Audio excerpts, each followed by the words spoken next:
Chapter 263 Setting up traps. We do need to dig more. The patriarch nodded in agreement. After a few polite exchanges, Ju Ying went home.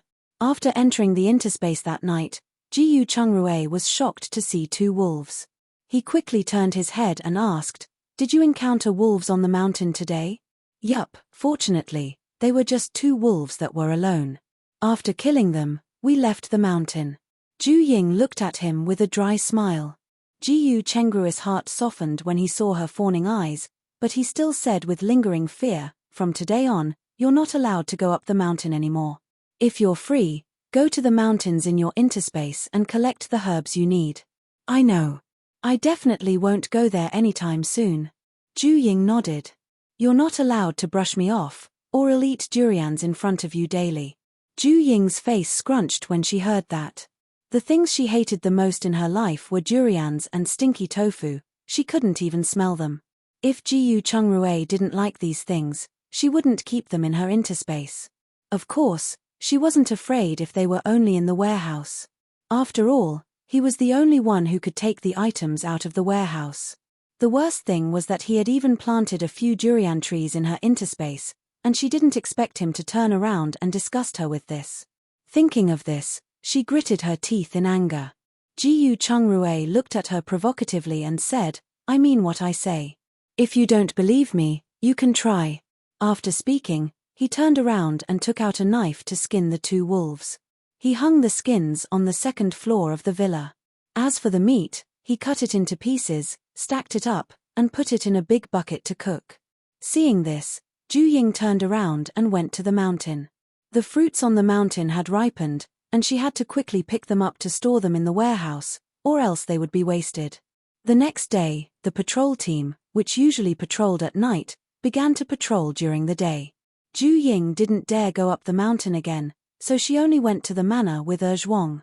Chang Shun, busy pruning the white sweet potato vines in the field, saw her coming and immediately greeted her. "Mistress, what are you doing here?" "Nothing much. I had nothing to do at home, so I came over to take a look." Ju Ying asked, "How are Qian Zhuang and the children? How are they? Did they cause you any trouble?" "No, they're all fine, and they're all very diligent. They are now living in the courtyard and taking care of themselves, or rather, they don't need to be taken care of at all." At this point, Chang Shun paused and said, "It's just that they ate a little too much. I'm afraid the grain in the village can't support their consumption." "Oh, you are lacking in food? I'll discuss it with Uncle Nyan later. We can kill a cow or sheep every 3 to 5 days. I'll thank you on behalf of everyone. My stomach can't take it anymore after not seeing meat for half a month." Chang Shun immediately laughed when he heard that. "All right, I'll go over and take a look." After Ju Ying finished speaking, she exchanged a few polite words with Manager Liu, then turned around and walked toward the farm. She first walked around the place and saw that the cattle and sheep were doing well. Only then did she let out a sigh of relief. Finally, after asking around, she found Uncle Nyan at the foot of a mountain, setting up traps with his men. Ju Ying was stunned when she saw that the nearly 2-meter-wide trench was full of sharpened bamboo skewers. "Uncle, are you guarding against wolves?" "That's right. Who would have thought that wolves would appear again? We have to set up these traps, or it will be too late when the wolves really come." At this point, the old man paused and recalled, "I remember when I was young, there was a year when 30 wolves came to the village. In just a short while, they bit 300 sheep to death." "I see. You really have to guard against it well, then. I'll bring some pepper and mustard over later. Wolves and their sharp noses are most afraid of these things. Sorry for the inconvenience." "Thank you very much." Chapter 264 Gifting Terror-inducing powder. Then I'll be waiting. Uncle Nyan immediately smiled and nodded. Wolves weren't only strong in combat, but they also held grudges. Therefore, they didn't want to kill them unless it was absolutely necessary. Otherwise, they would have to exterminate the entire wolf pack. However, a wolf pack wasn't easy to exterminate. Many villagers would die from exterminating every last wolf. So, if there were a way to deal with the wolves, it would naturally be the best. Ju Ying nodded and continued, "Uncle Nyan, to save on consuming grain, I plan to slaughter a cow or sheep every few days so that the people in the village can eat meat. What do you think? You're kind for doing so, but try to slaughter as little as possible. After this draft, the price of meat will definitely rise a lot. Furthermore, the manor was very safe with manager Liu and the others around, so there isn't any need to be afraid of robberies. Therefore, if you really want to improve the meals of everyone, you can take in pigs. Pigs have a lot of meat and are more filling. Pigs. Ju Ying paused for a moment to think before nodding. Indeed. Then it's decided. Let's serve them pork first. We'll talk about cattle and sheep if there's nothing else. Alright, you can send the pigs you buy over directly. I promise I won't waste a single drop of pig blood. Afterwards, Ju Ying gave him a few more instructions, telling him he could directly look for manager Liu if he needed anything, and she returned to her village. She went to her interspace in the afternoon and took out some devil chilies and mustard powder. She used them to make 2 big bags of terror-inducing powder. Qiu Niang walked over with her pregnant belly when she was just done and asked, "Mistress, are you making terror-inducing powder again? I can feel my nose getting choked from next door."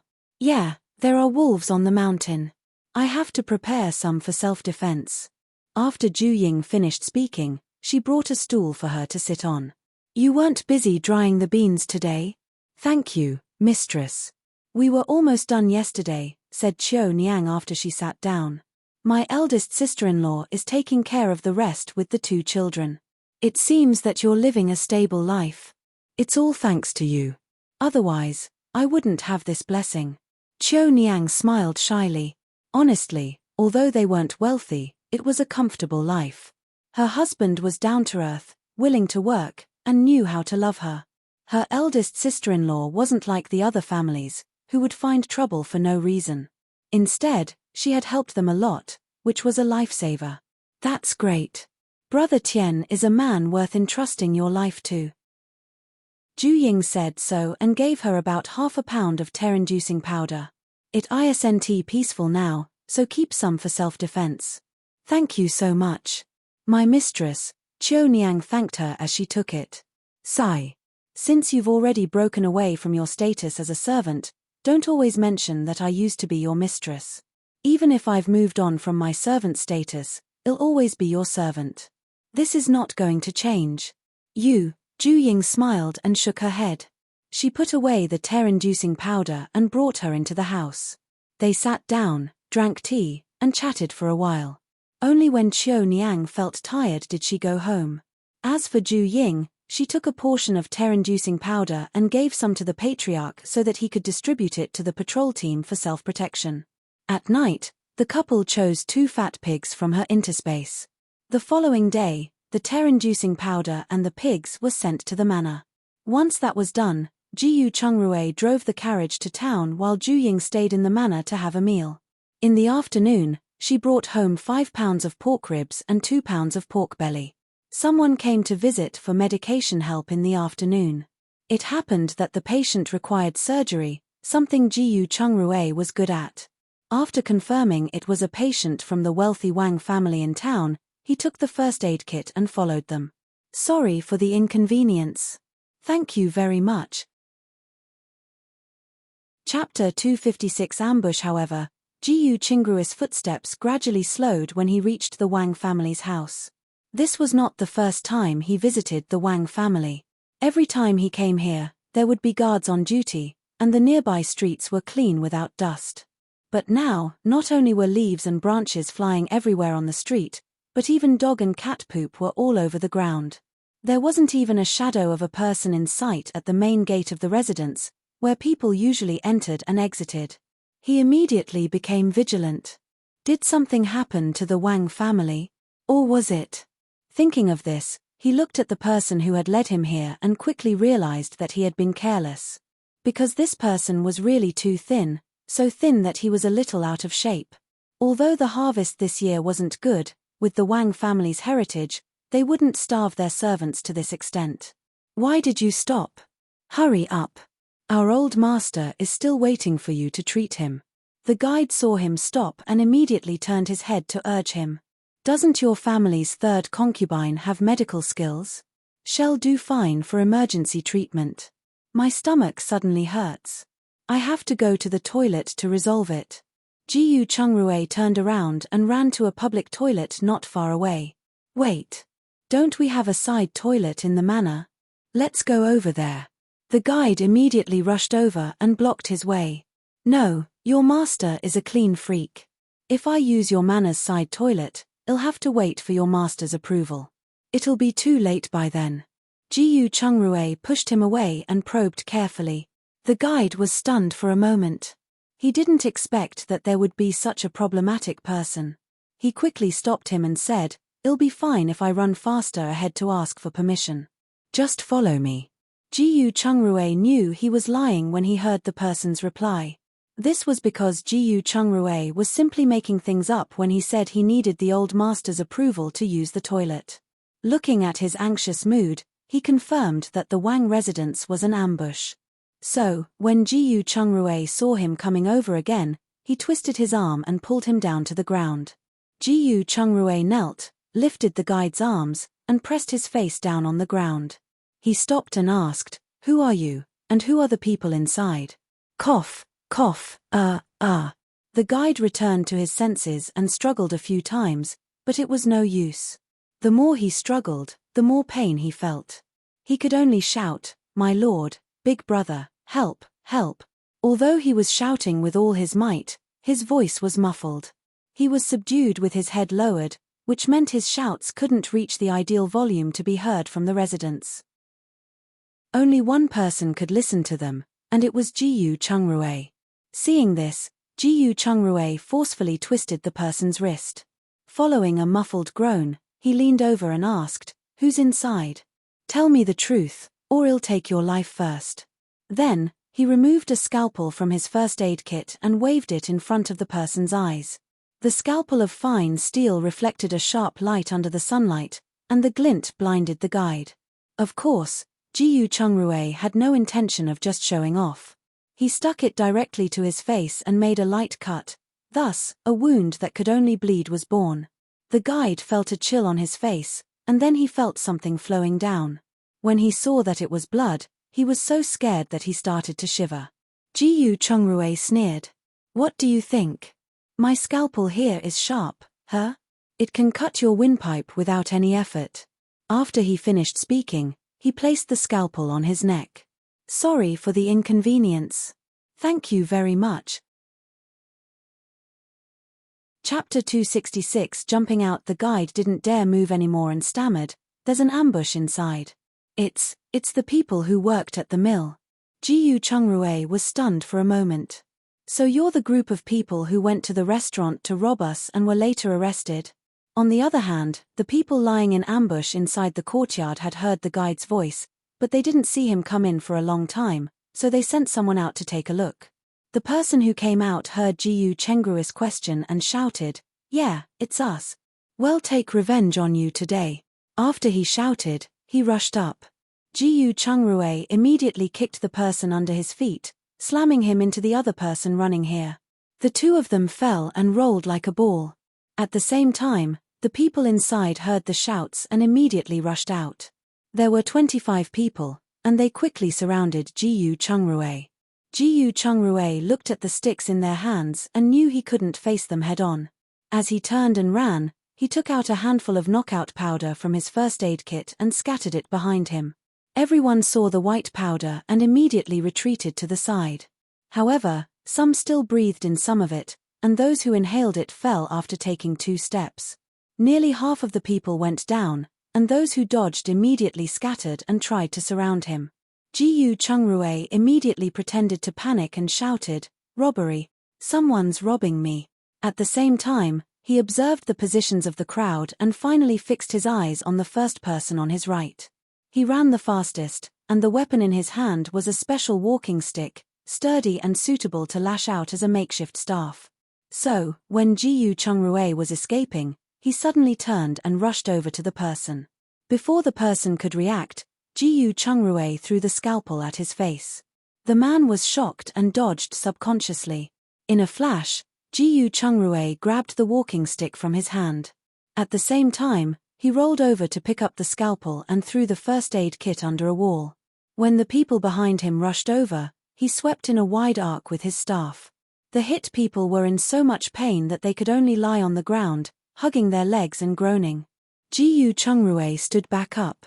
He fought against the rest of them with his makeshift staff in his right hand and a scalpel in his left. From time to time, he would sneak in an attack. He had taken down 5 of them quickly, and each had cuts on their weapon-dominant hands. Although it wasn't enough to kill them, they would definitely bleed to death if they weren't dealt with quickly. "You're really ruthless, kid," an elderly man with a pained expression said at this time. "Not as ruthless, thick-skinned, or hostile as you.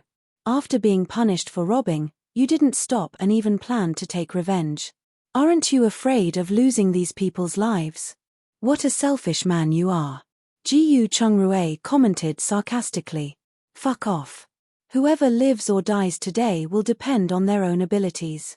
Everyone, let's attack together." The old man's face twitched, and he gritted his teeth. It's not too late to back out now. Otherwise, it'll be over when the patrol team comes. Ji Chungrui rushed up to the old man after he said his piece. If he didn't guess wrong, this person was their leader. When he realized this, he decided to get rid of him first. He had to deal with the problem at its root, and the rest will fall apart.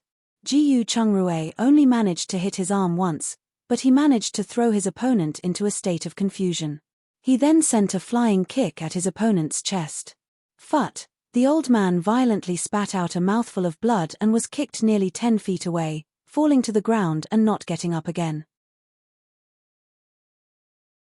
Chapter 267 Injured. It took a long time to describe the fight, but it all happened in the blink of an eye. The few people surrounding them were dumbfounded and didn't dare to step forward. At that time, the patrolling guards followed the shouting and came over. When they saw the group of people, they shouted, "Why are you all here again? The constable has just let you go, and now you're making trouble again." The captain then walked toward Ji Chungrui and asked, "Dr. Ji, are you all right?" "I'm fine, but these people must be dealt with seriously. They are more abominable than bandits." Ji Chungrui glanced at the crowd and commented. The refugees immediately put down the sticks in their hands and said, "We're innocent. We didn't plan on doing it, but the village chief forced us to do so." Yes. Last time, his 2 sons went to rob a restaurant and were both caught. When they came out, one died, and one was seriously injured. That's why he's blackmailing us to help him take revenge. Yes, our food and provisions are all controlled by his trusted aides. If we don't listen to him, we will starve. The old man, who had been struggling to get up, vomited 3 mouthfuls of blood after hearing this and fainted. When the captain heard this, his face immediately darkened. He waved his hand at the guards to capture them. "Dr. Ji, we'll have to trouble you to come with us." "That's fine." After Ji Chungrui finished speaking, he picked up the first aid kit and followed. After arriving at the Yamkin, Tian Jingzhong seriously interrogated the refugees. After learning that the village chief had indeed coerced them, he arrested more than a dozen heavily involved criminals and their families for execution. This included the 5 injured people, which saved some medical expenses. Although the others were released, they were expelled from Qingshui town, and their faces were plastered throughout the county. Hence, they were chased out of Yunch County within 2 days. The group could only take a small amount of food to the south. Of course, this was a story for later. After Ji Chungrui left the police station, he returned to the clinic and got Dr. Luo to get treated. Although he wasn't wounded, he was hit twice with a stick, once on his back and once on his leg. Although it wasn't fatal, the bruises were still scary-looking. He didn't dare let Juying know about those. After that, Dr. Luo clapped his hands and said, "All right, you're a medical professional yourself, so I don't need to remind you of what you need to do. Take a good rest for the next 2 days. Forget it. I'll be exposed if I stay at home." Ji Chungrui said this as he dressed. "You have to be more careful in the future. If you can't win the fight, run. Don't force yourself." If something were to happen to you, what would Juying do? Yes, but sometimes it's impossible to run. The best choice is to face it. Dr. Luo shook his head and ignored him. Instead, He packed up and left.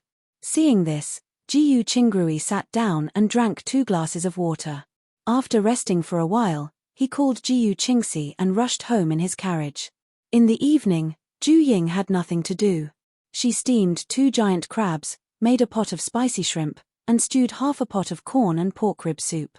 Jiyu Qingrui looked at the sumptuous dinner on the table, and the corner of his mouth twitched. If it were in the past, he would have eaten them happily. He could only cat ribs now due to his injuries. "What's wrong with you?"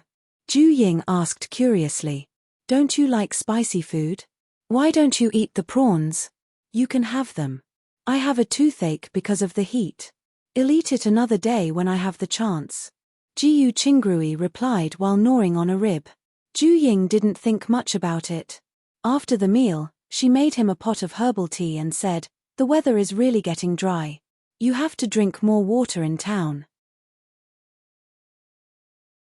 Chapter 268. A small joke you too. It's just too hot these days. Remember to drink 2 bottles of energy drink every day to prevent dehydration. "I will," Zhu Ying replied. She got up, lit a plate of mosquito incense, and put it in the room. Coincidentally, someone came to visit Jiyu Qingrui for medical consultation. He got up and went to attend to the patient. When he was sending the patient off, Zhu Ying found that his leg was walking funny and his shoulder was stiff. When he returned, she asked directly, "You're not feeling heaty but injured, right?" Jiyu Qingrui was stunned for a moment and shook his head. "Why would I be injured? I'm a doctor, not a guard. Let's quickly pack up and enter the interspace." Zhu Ying snorted coldly after hearing that. She got out of bed and walked in front of him, raised her hand, and was about to take off his clothes. Jiyu Qingrui quickly grabbed her hand and said, "Don't. I'm injured, but there's no wound. A stick just hit me." "Really?" Zhu Ying raised her head with a look of disbelief. "It's true. Since I've answered, there's no need to hide it from you." After Jiyu Qingrui said this, he finally told her how he had almost fallen into an ambush today. "No matter what, they've already left. We can finally breathe a sigh of relief." After Zhu Ying heard this, she bit the back of his hand and said, "If you dare to lie again, I'll punish you by making you eat mangoes for a month. You little rascal, you knew I was allergic to mangoes, but you still want me to eat them. Are you trying to murder your husband?" Jiyu Qingrui retorted with a smile. The words "murder your husband" made Zhu Ying suddenly remember their identity as husband and wife. She thought of their married life, and her face suddenly blushed as she rolled her eyes at him. At the same time, under the light of the oil lamp, Jiyu Qingrui looked at her hazy outline and shy but lively eyes. He felt his throat tighten. He pulled her into his arms and kissed her lips eagerly. The familiar yet strange feelings that had been suppressed for a long time were stirred up and burned passionately like dry wood and fire. Just as the couple wanted to take a step further, Jiyu Qingrui took a deep breath. The two instantly sobered up. They looked at each other and smiled, but soon they kissed again. But this time, it was a sweet kiss. It was a kiss of enjoyment but also a kiss of nostalgia. After this kiss, they kissed again. After repeating this several times, Zhu Ying finally stopped when she felt her lips swell. She held his shoulder and said, "Let me see your injuries." "I'm really fine. It's just a bruise. I'll be fine after a few days of rest." Jiyu Qingrui shook his head. "Nope." Zhu Ying shook her head. She knew he was a person with strong self-control. Otherwise, they wouldn't have lived together for nearly 2 years and still haven't done anything. So, if it were only a bruise, it wouldn't hurt so much that he grimaced in pain. Jiyu Qingrui looked at her firm expression and smiled. He gave her a peck on the lips and said, "Is it because you've been in abstinence for 2 years, and now you want to eat me up?" Zhu Ying paused for a moment. After she understood what he meant, she pinched his waist and said, "You don't want your bird anymore, do you?" "Wait, I'm just joking. I'll let you see it, okay? But let's go to the interspace. Anyway, now is a good time to take a shower. It's so hot around here." Jiyu Qingrui grabbed her hand and replied, "We'll have to see if your body can enter the shower." After Zhu Ying finished speaking, she turned around and locked up, then took him into her interspace. When they reached the bedroom in the villa, Jiyu Chungrue found some safflower ointment and took off his shirt. "Can you help me take a look?" Ju Ying saw the swollen black and purple wound and asked, "Was it Dr. Luo who treated it?" "Yes, it was so painful that I almost cried out. I think you should get an X-ray. This injury looks a little serious." Ju Ying decided to take him into a small operating room. She turned on the instrument and took an X-ray of him. Chapter 269 Sick Leave. Jiyu Chungrue took the X-ray film and glanced at it. "Oh, I really hurt my bones. Fortunately, it's only a slight fracture. I'll be fine after a good rest. I think you should rest at home for a few days. You can go to the clinic when you're almost fully recovered," Ju Ying advised after letting out a sigh of relief. "That's true.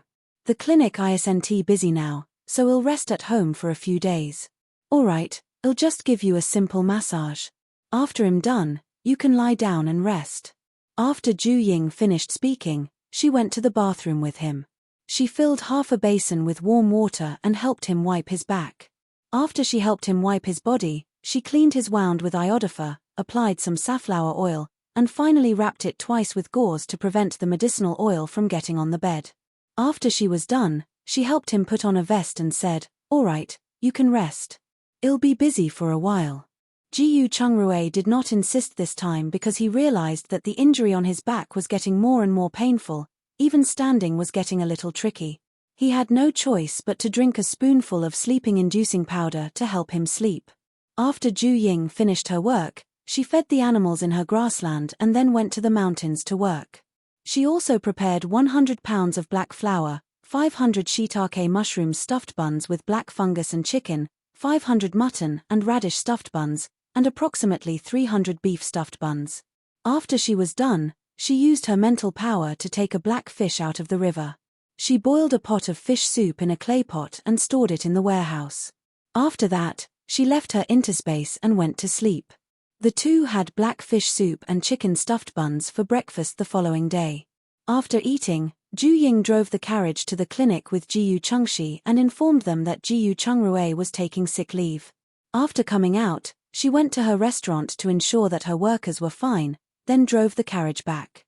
She didn't expect to see Jiyu Chengshi swaying his feet as he sat in the carriage when she walked out of the back door. She was stunned for a moment and went forward to ask, "Why are you here?" "Isn't the clinic busy? I'm on leave. Since Chungrue is injured, I want to go back and learn from him. I can also help you out." Jiyu Chengshi raised his head and replied. Ju Ying paused for a moment. "That's fine too. It's not safe on the road now. You're just a child, so it wouldn't be safe for you to go back and forth. I'm already 12, not a child anymore. A half-grown child, okay?" Ju Ying didn't allow him to refute and drove the carriage home. On the way, he found that many people in town were driving or pushing all kinds of carts to Shenghe village to get water. She also saw a type of cart, but it wasn't really a cart in the traditional sense. It only had 2 wheels and a rack holding them together. On top of the rack, using the principle of balance, there was a wooden pillar as thick as a person's thigh. In front of the fulcrum were some ropes tied to it, which could be used to tie about 10 water buckets. The other end needed to be controlled by someone to move the cart forward. Except for being slightly slower, it was as efficient as an ox cart. "Sister-in-law, do you know what kind of cart that is?" Jiyu Chengshi asked curiously. "I don't know, but it looks pretty good. The inventor is quite smart." Ju Ying shook her head. "Can we make one too? That way, we won't have to water the land manually daily. You'll have to ask a carpenter. I'll go back and tell my father. Maybe it'll work."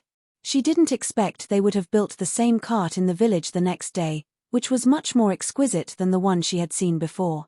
It also made the men in the village who carried water to the crops every day feel more at ease. Of course, after Jiyu Chengshi spread the word around, the villagers also knew about Jiyu Chengrue's injury. Chapter 270 Incoming Wolves. 1. Therefore, each family brought some gifts to visit Jiyu Chungrue. Some gave eggs, some gave black noodles, some gave dried vegetables and cured meat. Even the patriarch, the village chief, and the Tian and Wang families had sent a hen that laid eggs. Zhu Ying accepted them all without any hesitation. Of course, she also returned the goodwill they received, giving each visiting family mung bean cakes and small snacks. In the blink of an eye, 7 days had passed. Jiyu Chengrui's injuries were finally almost healed. During these 7 days, Jiyu Chengxi studied while accompanying Jiyu Chengrui. Zhu Ying was relieved to see this. So, in addition to making lunch at noon, she spent the rest of her time making clothes and quilt covers. She even learned to make shoes from Kista Tian. Although life in the village was still tiring, it gradually stabilized. On this night, everyone was sleeping soundly when suddenly, a wave of rapid gongs and drums sounded, waking everyone up from their durkams. "The wolves are coming down the mountain," someone shouted. "The wolves are coming down the mountain. All the men, wake up to defend against the wolves." This shout immediately woke everyone up. Since most of them were scared, the village was filled with crying and shouting. At the same time, Jiyu Chengrui also heard the shouts. He got up, put on his clothes, and said to Zhu Ying, "I'll go out and look at the situation. When I get out, lock the door. Don't open the door unless I call you. No, you haven't fully recovered from your injuries. I'll go with you." Zhu Ying shook her head. Jiyu Chengrui hesitated for a moment and thought of her interspace. He finally nodded and said, "Don't do anything stupid later. You must follow me closely, and if something goes wrong, quickly enter your interspace. By the way, get me a crossbow and 10 arrows. You be careful too. Don't get too close if you have nothing to do." After Zhu Ying reminded him, she took out the things for him and took out a large bag of tear-inducing powder, 2 bags of knockout powder, and a slingshot made of cow tendon. Seeing this, Jiyu Chengrui was worried and gave her a few more instructions. The couple then went out together. At that time, the outside was already brightly lit, and the streets were full of people with torches, most of them rushing to the foot of the mountain. The two of them looked at each other and immediately followed. When they arrived, they found that the men and the wolves were facing each other across a trench, with more than 10 dying wolves in the trench. At the same time, the smell of chili was so strong that they all sneezed. The wolves were obviously not feeling well either. The alpha, in particular, stood restlessly on the mountainside. It was undecided on whether to attack or not. The patriarch saw Zhu Ying and laughed. "Zhu Ying, what kind of powder is this? It's more effective than fire. It's acting as if it were the wolves' nemesis." "Indeed. I'm afraid our river village would be finished tonight if we didn't have this thing." Qian Shisan chimed in. "It's great that it's effective. But there are quite a few wolves, so I don't know how long it can last." Zhu Ying looked at the bright, green eyes everywhere on the mountain and replied with her scalp tingling. After Qian Shisan heard this, he immediately said worriedly, "TV taken a rough look just now. There are at least 60 to 70 of them. I can only hope that they retreat as soon as possible. Wolves are patient. I'm afraid they won't leave so easily," Jiyu Chengrui said. After that, he handed the tear-inducing powder to Uncle Qian Shisan and said, "Divide them into small bags and throw them at the area with more wolves and test the effect." "Thanks." After Qian Shisan smelled it, he immediately took it with a smile and distributed it to everyone. After separating and wrapping them up, he found a few strong men and threw them to the opposite side of the trench, also throwing up some trees. Chapter 271 Incoming Wolves. 2. The wolf pack became restless a moment later, and each wolf was howling miserably. Some even began to escape up the mountain, ignoring the alpha's orders. This time, the crowd could clearly see the number of wolves. Someone immediately cursed, "Damn it, including the ones in the trap, there are at least 100 wolves. This is a big wolf pack. Indeed, it seems like we really have to be careful." When everyone thought the wolves had retreated, the alpha wolf raised its head and howled. Although they did not know what it meant, the retreating wolves suddenly stopped and retreated to the vicinity of the Mother God Temple to rest and reorganize. "Oh no, they're going to be here for an extended time." The patriarch cried out in alarm. The alpha wolf was also cursing internally. 2 days ago, when it attacked the sheep farm, it encountered that thing that choked its wolf. Today, it encountered it again. Such unlucky timing. However, it was impossible for them to retreat. The wolves under its command had not eaten properly for several days. If delayed any longer, they were likely to kill each other. For the sake of the alpha wolf's prestige and the stability of the wolf pack, they had to attack today. At least there were no bows and arrows here, so the wolves could wait for the smell to dissipate before attacking again. Thinking of this, the alpha quickly strode around the forest and decided on an attack plan. After about half an hour, Jiyu Chungrue saw that the wolves had no intention of retreating and immediately said, "Whoever has a bow and arrow, go home and take it. Also, bring oil or any strong wine you have. By the way, uncle, is there any waste oil in the oil mill?" Jiyu Chungrue asked. No, the bitter part of the oil was shared with the others. The patriarch shook his head. Oil was always a necessity, not to mention during a drought. Even fried pancake residue could not be found these days. One person from each family, he continued. Bring something that can be quickly ignited from your home. Let's fight the wolves together. After he finished speaking, he looked at Ju Ying. Ju Ying, go and prepare some more chili powder. All right, Ju Ying responded and told Jiyu Chungrue of her task. She then turned around and walked home. When she got home, she took out a bag weighing about 10 pounds from her interspace and a jar of 140 proof sorghum wine. When she returned, there was a lot of firewood, wheat straw, and rotten branches on the ground along the trench. She gave the tear-inducing powder to Qian Shisan and handed the alcohol to the patriarch, saying, "Uncle, this is high-proof alcohol, and it will catch fire quickly. All right, leave the rest to me. You step back." The patriarch replied, then scattered the alcohol on the firewood bit by bit. The rest of the alcohol was made into torches. In the end, Jiyu Chungrue took out a packet of knockout powder and scattered it on the firewood. These knockout powders should be able to repel some of the wolves. Let's retreat a little. All right, everyone, retreat to the village. After the patriarch finished ordering, they retreated a mile into the village. The alpha wolf on the opposite side saw their actions and smelled the alcohol, becoming increasingly anxious. It knew that everything they had set up was to deal with them, but it didn't know what they were doing. As for flammables like alcohol, they could smell them but didn't know what they were. After that, it raised its head and howled a few times. The green eyes moved quickly and then spread out to surround the village. In the river, there were the most wolves. There was no water in the river, so they quickly went down the mountain along the river.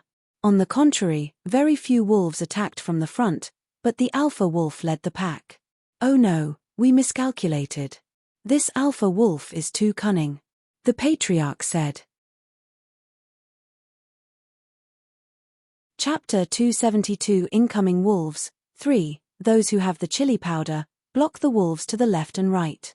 Qian Shisan ordered. After that order, he brought a dozen people to the river with the chili powder. The other dozen or so went south. The patriarch immediately ordered someone to throw a torch on the firewood. The fire spread out, blocking the wolves from coming down the mountain like a great wall. The wolves that were charging forward immediately stopped. Those with bows and arrows, the chief hurriedly shouted, immediately go up houses or trees and stop the wolves from entering the village from a distance. Yes. 5 or 6 people immediately left with their bows and arrows.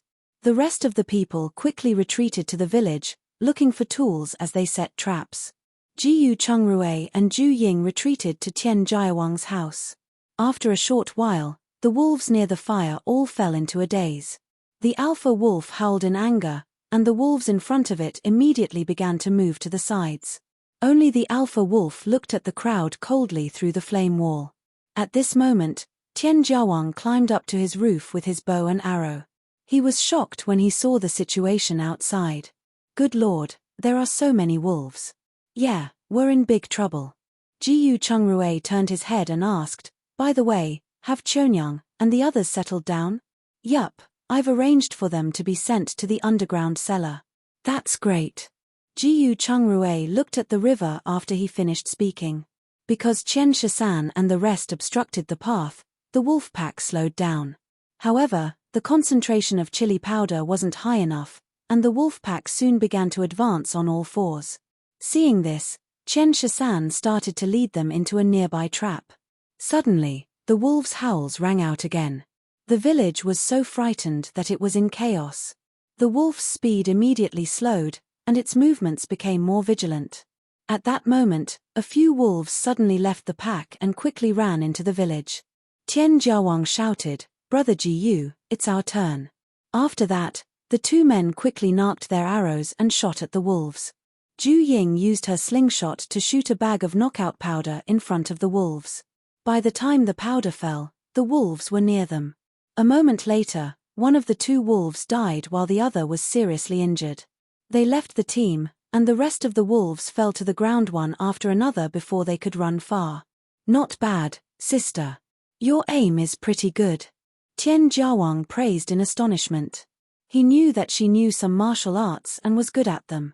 He didn't expect her slingshot skills to be quite good, especially her eyesight. It wasn't something that could be learned overnight. No wonder Jiyu Chungrui dared to let her run into the mountains alone. It's just SOSO.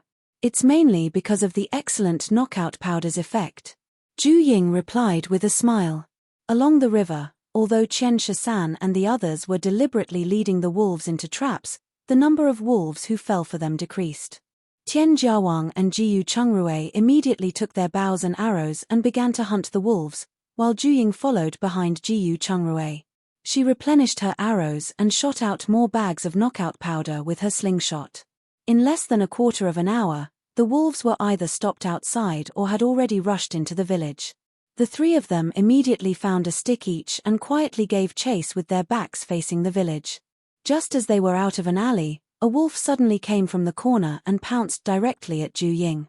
Zhu Ying immediately swung her stick at the wolf's neck. The wolf dodged it and turned to run. Tian Jiawang and Jiyu Chungrui turned around at the same time and rushed over. One hit the wolf's head, and the other hit the wolf's butt. Seeing this, Zhu Ying again rushed over and hit the wolf in the waist. 3 sticks came down, and the wolf didn't even have the chance to dodge before it was killed after 2 squeaks. Chapter 273 Incoming Wolves. 4. The three looked at each other, smiled, and continued looking for wolves in the village. With the excellent teamwork from before, the three acted much faster than before. Just as the three killed 5 wolves in a row, a wolf's miserable howl suddenly came from the mountain. The howl was shrill and overbearing. Suddenly, the village was in chaos.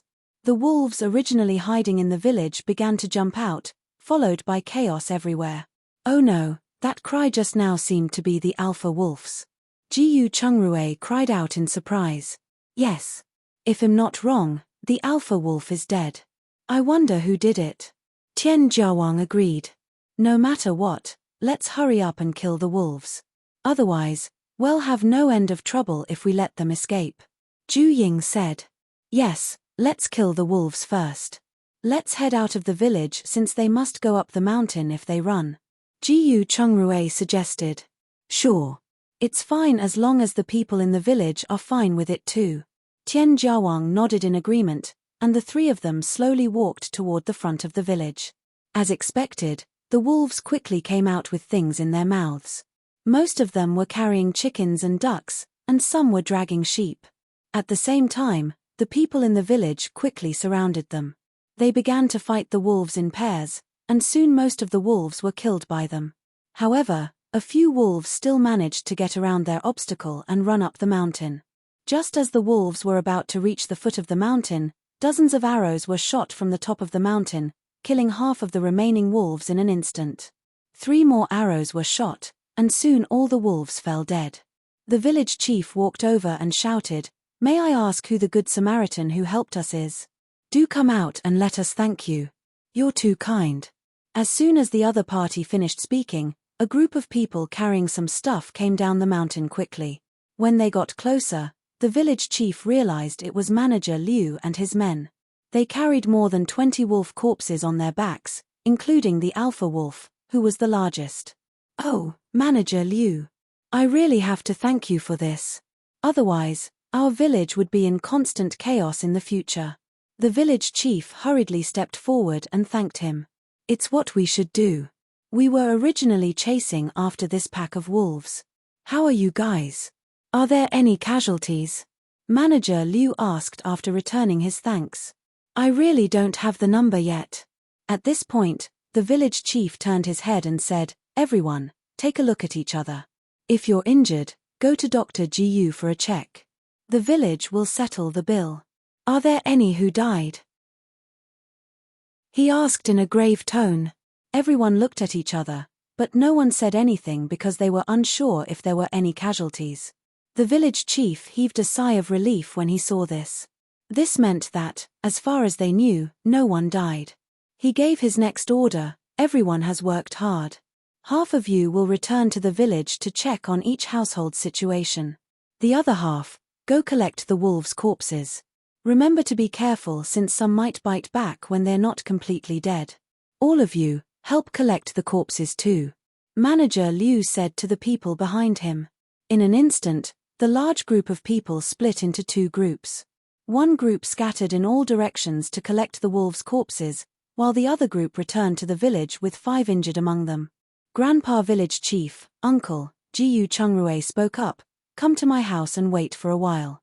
You all have children at home, so it's best not to disturb them. Yes, let's go to Dr. Gus' house. I'm thirsty after running around the whole night. I'll ask for a cup of tea from him. Manager Liu chimed in. The village chief hesitated for a moment before nodding and saying, all right. They are still bandaging their wounds anyway and won't be able to sleep for a while. First, the village chief didn't have anything to entertain the guest with at home.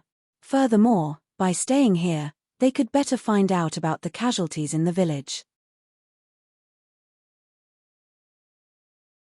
Chapter 274. Sharing the meat. After returning home, Juying made them a pot of tea. She also prepared them a plate of green bean cakes and steamed buns with mushrooms and chicken stuffing before she went to help Jiyu Qingrui. Manager Liu stood up and washed his hands. Then, he picked up a bun and said, the steamed buns look amazing. It seems like we're in for a treat. Stop talking and let's eat, it smells good. Seeing this, the village chief and patriarch couldn't wait any longer. They quickly went to wash their hands and started eating.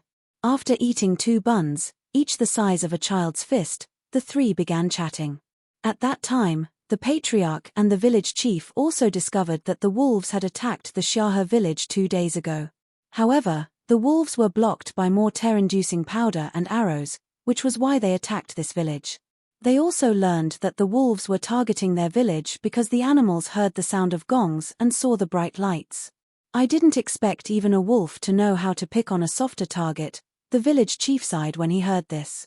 Haha, you guys aren't pushovers. You all killed about 50 to 60 wolves. Manager Liu shook his head and smiled. It was also because we discovered that wolves were on the mountain that we dug more traps. Otherwise, it would have been problematic tonight. The village chief shook his head and asked. Manager Liu, have you been living in the manor in Xiahe village all this while? He asked curiously. That's right. That's because of the sweet potatoes there. To put it bluntly, we're here to protect the sweet potatoes. I see. The village chief nodded his head in understanding. If the yield was, as Juying said, 10,000 pounds per acre of land, these white sweet potatoes were the country's treasure. Even if it yielded less than half the expected amount, it must still be protected. They owed the young couple a big favor. After all, it would take at least 3 years for them to figure out how to plant these white sweet potatoes on a large scale. After an hour, Qian Jiaxi and Jiyu Chenzhen walked in. After greeting the 3, Qian Jiaxi said, other than losing some livestock, the villagers are all fine, as they hid in the cellars. As for the wolves' carcasses, there are a total of 93. Please take a look at them. He looked at Manager Liu at this point. Manager Liu and his men helped a lot tonight. Otherwise, the villagers alone wouldn't have been able to kill all the wolves, they couldn't monopolize all the stuff. Well, take 30 of them. You guys can decide on the rest. Manager Liu said it bluntly. Although wolf meat wasn't delicious, it was getting harder and harder to find food during a drought. He couldn't give up on this. Also, he didn't want to give them the impression that he was easy to brush off, otherwise, It would create a bad precedent further down the line. I'll have to thank you, Manager Liu. The village chief nodded in satisfaction. They had killed nearly 30 wolves on the mountain and at the foot of the mountain, not to mention that they had helped them solve the problem of their village. So it was thoughtful of Manager Liu only to take away 30 wolves. On the other end, Jiyu Qingrui and Zhu Ying had almost finished treating the injuries of the injured. Then, the group went to the village and began to divide the meat. After removing the 30 wolves belonging to Manager Liu, the remaining 63 weighed about 3,300 pounds. Among them, those who came out to help tonight were first rewarded with 5 pounds of wolf meat, the rest who didn't come got 3 pounds per person. After discussing the distribution, everyone started to butcher the wolves. At this time, the village head found Jiyu Qingrui and his wife and suggested, "I heard that you two used quite a lot of chili powder and other concoctions tonight. How about I give you 10 wolf skins as compensation?" After the two of them looked at each other, Jiyu Qingrui nodded and said, "Well, accept your arrangements. Then it's a deal. But do you guys want to skin them yourselves or prefer us to give them to you after we are done butchering?" "I'll do it myself. I've been quite free recently," Jiyu Qingrui answered. Chapter 275. Helping out. After the items were distributed, the couple got half a wolf's worth of meat and 10 wolf skins. Jiyu Qingrui immediately found a cart and brought it back. Zhuang immediately barked madly after smelling wolf meat when they got home. When Zhu Ying saw this, she grabbed a rooster from her space and threw it at Zhuang. "Calm down and have your meal, these are dead wolves." However, once Zhuang bit the rooster to death, he still barked at the cart. Zhu Ying had no choice but to put the cart and everything into her interspace. As soon as the smell of the wolf disappeared, Zhuang finally began to eat his chicken quietly. Jiyu Qingrui laughed. "Zhuang, you're sure a good boy. You have the guts to bark at a wolf. Indeed, we didn't raise Zhuang in vain." Zhu Ying thought of its performance on the mountain and nodded in agreement. The next morning, the smell of meat wafted through the air from every house. Zhu Ying was also stewing the wolf meat in the kitchen, and theirs was the most fragrant one. Jiyu Chengshi sniffed all the way to the kitchen after he entered the house. "Third sister-in-law, your cooking skills are really good. Just the smell alone is enough to make me die of hunger. I'll give you a bowl when it's cooked." Zhu Ying turned her head and said, "Thank you, but I'm here on Grandma's orders. I'm here to ask for your help." Jiyu Chengshi scratched his head. "Help? With the wolf meat?" Zhu Ying was surprised. "Yes, no one in the family knows how to cook it. So, they want you to go over and help." Zhu Ying got up and patted the dust off her apron. "All right then. Help me keep an eye on the fire. Remember to keep the fire low. I'll go and take a look." "Don't worry, leave this to me." Jiyu Chengshi patted his chest and said. After Zhu Ying left the kitchen, she went to the backyard to find Jiyu Qingrui, who was processing the wolf skin. She then took all the seasonings she needed and half a jar of lard to the old mansion. While waiting in the courtyard, Madame Qiao saw her come in and immediately greeted her with a smile, saying, "It's been hard on you today. We really can't cook this wolf meat well. All right, I'll just stew it. This way, the taste will be decent. After it's done, you can cut it into pieces and make jerky or meat floss." Madame Qiao nodded in agreement. "Okay, we will listen to you. We really can't swallow what we made otherwise." Zhu Ying went directly to the kitchen. After confirming that it was a whole wolf, she, Mrs. Sun, and Mrs. Guo began to get busy. When they started to stir up the base ingredients, Mrs. Sun asked in surprise, "Why did you use lard? Wouldn't that taste weird?" "No, lard itself doesn't have much taste. If you don't cook wolf meat with lard, the meat won't taste good and will be dry." Zhu Ying spoke as she got busy. "No wonder the pheasant I stewed last time was so dry and not fragrant at all." Mrs. Sun spoke with a new understanding. "Stewed pheasant and wild rabbit are best to go with streaky pork. Only then will it be fragrant. I'll try it in the future." After Zhu Ying stewed the meat in the pot, she said goodbye to Madame Qiao and went home. In the afternoon, Zhu Ying mixed a plate of purple perilla leaf salad, fried a plate of sweet potato vines, and cut a large plate of wolf meat. She told Jiyu Chengshi to stay over for a meal. After lunch, the village suddenly became lively. There were sounds of arguments and quarrels. In the end, the quarrels were drowned out by more banter. After Ju Ying heard this, she walked out after wearing her shoes. She found a few groups of people fighting on the street. Some were making a scene, some were rolling around, and some were kneeling and begging for mercy. She was dazzled by the amount of stuff going on around the village. She walked over curiously. Sixth Aunt Ji Yu, who had been watching the commotion in the crowd for a while, saw her and asked softly, "What do you think? You've never seen such a lively scene before, have you?" Chapter 276 The Problem Brought by Wolf Meat 1. I've never seen such a scene before. Ju Ying shook her head. Even when her parents wanted something from her in her previous life, they would request it secretly. They would never make such a scene so shamelessly. "What's going on?" she asked curiously. "Why are there so many families making a scene?" To put it bluntly, it's all because of the wolf meat. After a whole morning of publicity by those who came to the village to fetch water, anyone related to someone here came to ask for meat. At this point, Sixth Aunt Ji Yu pointed to a family in front of her and said, "This family was a daughter of this house's family who married off to another village, and she brought her whole family over." After that, she pointed to another place and said, "That's their daughter-in-law's family. They're all relatives here. What do you think their relationship will be like in the future? No one's living the good life these days. To put it bluntly, it's all because of the drought. Indeed, I don't know when there will be heavy rain. The heavens certainly want to take our poor lives." Sixth Aunt Ji Yu expressed concern. The problem was that the little underground water they had couldn't solve the root of the problem. The village would only get more and more chaotic as time went on. Ju Ying didn't look forward to heavy rain after hearing it. As the saying goes, a long-term drought will lead to floods. If there was heavy rain now, who knows what might happen? Mother, I beg you. Look at your grandsons. They've all lost so much weight. Please do us a favor and give us some meat. We'll be fine with some black flour if there's no meat. We're not picky." While wiping her tears, the woman who had been pushed to the ground said. Behind her knelt 3 children between the ages of 3 and 10, and behind the children stood a hunchbacked man with a bitter face. Looking at the skinny appearance of the family of 5, one could tell that their days were hard. But who wasn't? "You guys can go. It's not that I don't care about you, but the problem is that we aren't living well either." As she wiped her tears, the elderly woman in front of her said. After she finished speaking, she looked at another woman beside them.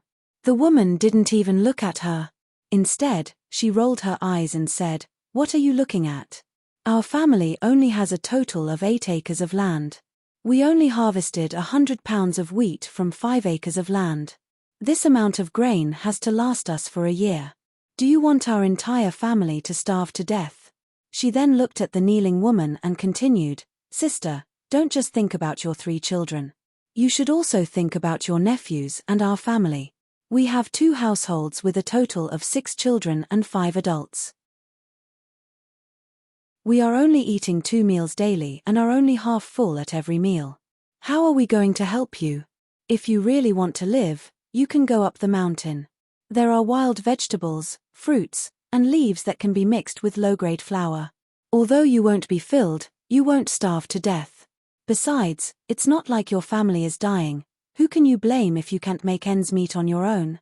Hey, how can you say that? There are wolves on the mountain," the old lady said so angrily. "The wolf pack has long been wiped out." The woman laughed and then looked at the kneeling woman. "It's up to you whether you want to go or not. In any case, you won't be taking any of the food or meat with you." After that, she went home. The old woman was also in a difficult position and looked at the people around her. However, not only did the onlookers not help, they also quickly dispersed. If it was before, they might have spoken up for her or given her some things. However, in the current situation, no one knew when the drought would be over, so no one wanted to be implicated. Seeing this, Ju Ying also immediately left. The old woman sighed and turned around to go home. Seeing this, The woman crawled to the ground and burst into tears. Chapter 277 The Problem Brought by Wolf Meat 2. When the 3 children saw this, they also burst into tears. The man of the family went forward, helped them up one by one, and took them out of the village without saying a word. On the other end, Ju Ying had just returned home when she suddenly heard someone shout, "Help! Dr. Jiyu, help!" She was stunned for a brief moment and turned her head to look. She saw 2 young men carrying a blooded man lying on a wooden board, running over quickly. Behind them was the staggering widow Hua. Ju Ying was shocked. She quickly stopped Zhuang and said, "Just leave him in the courtyard, I'll go get my husband." After speaking, she ran into the house and briefly explained the situation to Jiyu Chungrui, saying, "Rui, I'm afraid we'll have to suture the person's wounds. You should get ready." Jiyu Chungrui immediately stood up. "Chengshi, go and get my first aid kit. I'll go and take a look." He washed his hands and walked out. When he saw the person on the ground covered in blood, he paused before saying to the 2 young men, "Bring 2 chairs out and put the wooden board on then." Afterwards, he walked over and squatted down, carefully checking the person's wounds. Jiyu Chungrui found that although his internal organs weren't injured, he had many external wounds and lost a lot of blood. He would probably bleed to death if he weren't saved in time. "Dr. Jiyu, how's my son-in-law's injury?" Widow Hua asked hurriedly when she saw Jiyu Yusheng stop. "He was sent here in time, so don't worry. But the weather is too hot, so you have to change his wound dressing more often." After Jiyu Chungrui explained, Jiyu Chengshi brought the first aid kit over. The 2 young men took 2 long stools from the house and placed the wooden board on them. Once that was done, the 2 men and Jiyu Chengshi cooperated with Jiyu Chungrui to clean and suture the wound. Ju Ying handed a glass of boiled water to Widow Hua and said, "Auntie, sit down and have a glass of water. They won't be able to finish in a short time. Sorry for your trouble." Widow Hua responded and took the glass of water. However, just as she was about to sit down, she immediately stood up and returned the glass to her. "No, Chunhong is still at home. I have to go back and look at her." After she finished saying that, she ran out in a hurry. Ju Ying was stunned, but she didn't bother too much about it. Instead, she sat in the shed and drank the water. About 2 hours later, Jiyu Chungrui and the others had finally finished treating the wounds on Chunhong's husband, Guo Chengsong. After that, Jiyu Chungrui got the 2 young men to help him. They carried him to the bed in the west room and covered him with a clean quilt. "His injuries are too serious. He should stay here and be observed. Go back and tell Auntie Hua to pay 5 taels of silver for the consultation and medical fees first, and the rest will either be refunded or added on." 5 taels? This much? One of them exclaimed. The medicine and anti-inflammatory drugs alone cost 3 taels of silver, and this doesn't include the medicine to replenish his blood later, nor my fee. Jiyu Chungrui explained patiently. The 2 young men looked at each other and kept quiet. This was because they had seen 8 different-sized wounds on the patient's body. Medicine powder was sprinkled on the wounds constantly to stop the blood from flowing out, and the dressing was changed repeatedly.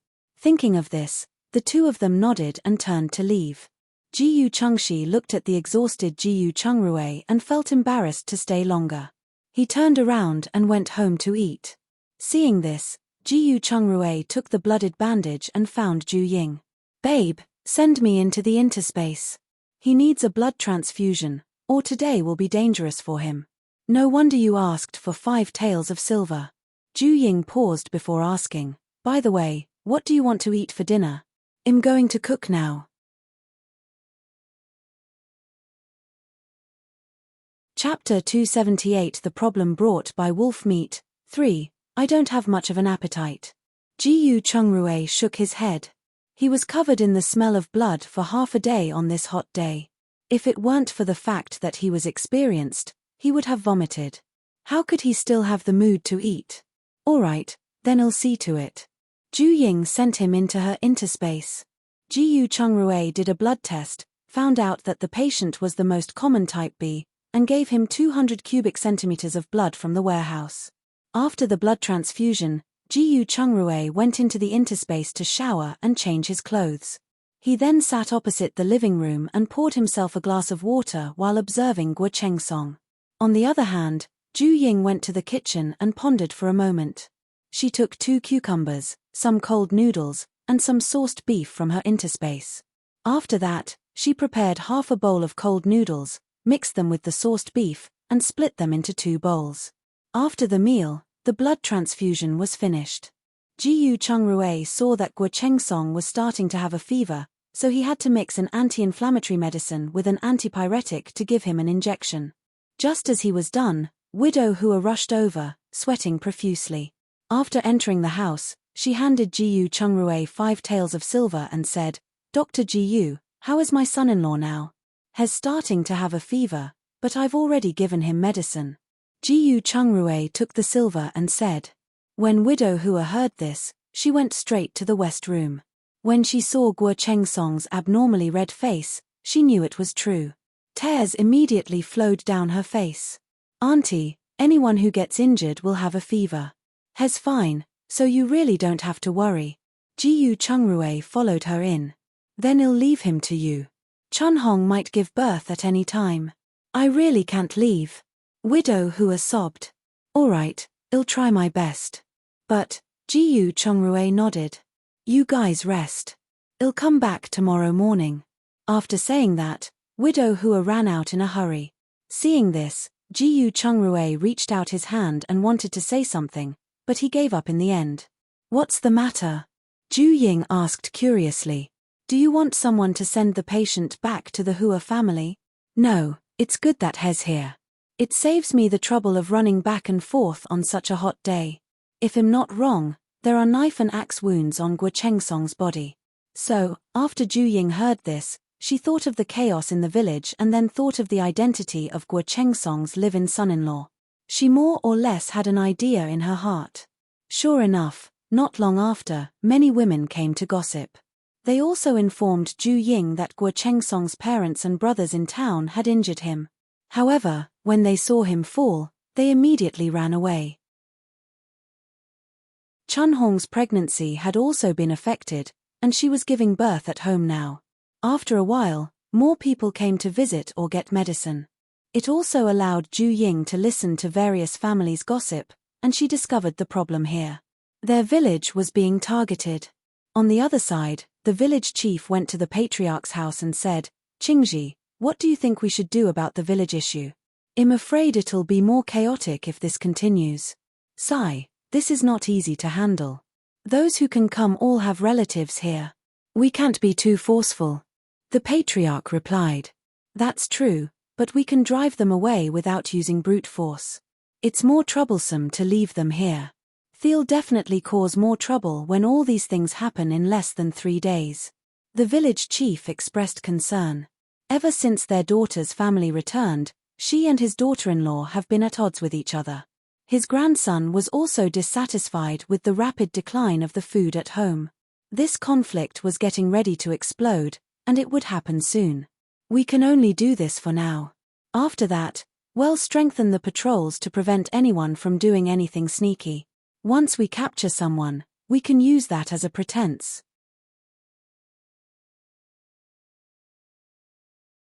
Chapter 279 The Problem Brought by Wolf Meat. 4. That's right. We'll talk about it after someone exposes themselves. The village chief hesitated for a moment before asking, "What do you think about arranging for them to stay outside the village?" To put it bluntly, they'll only ask for meat and water.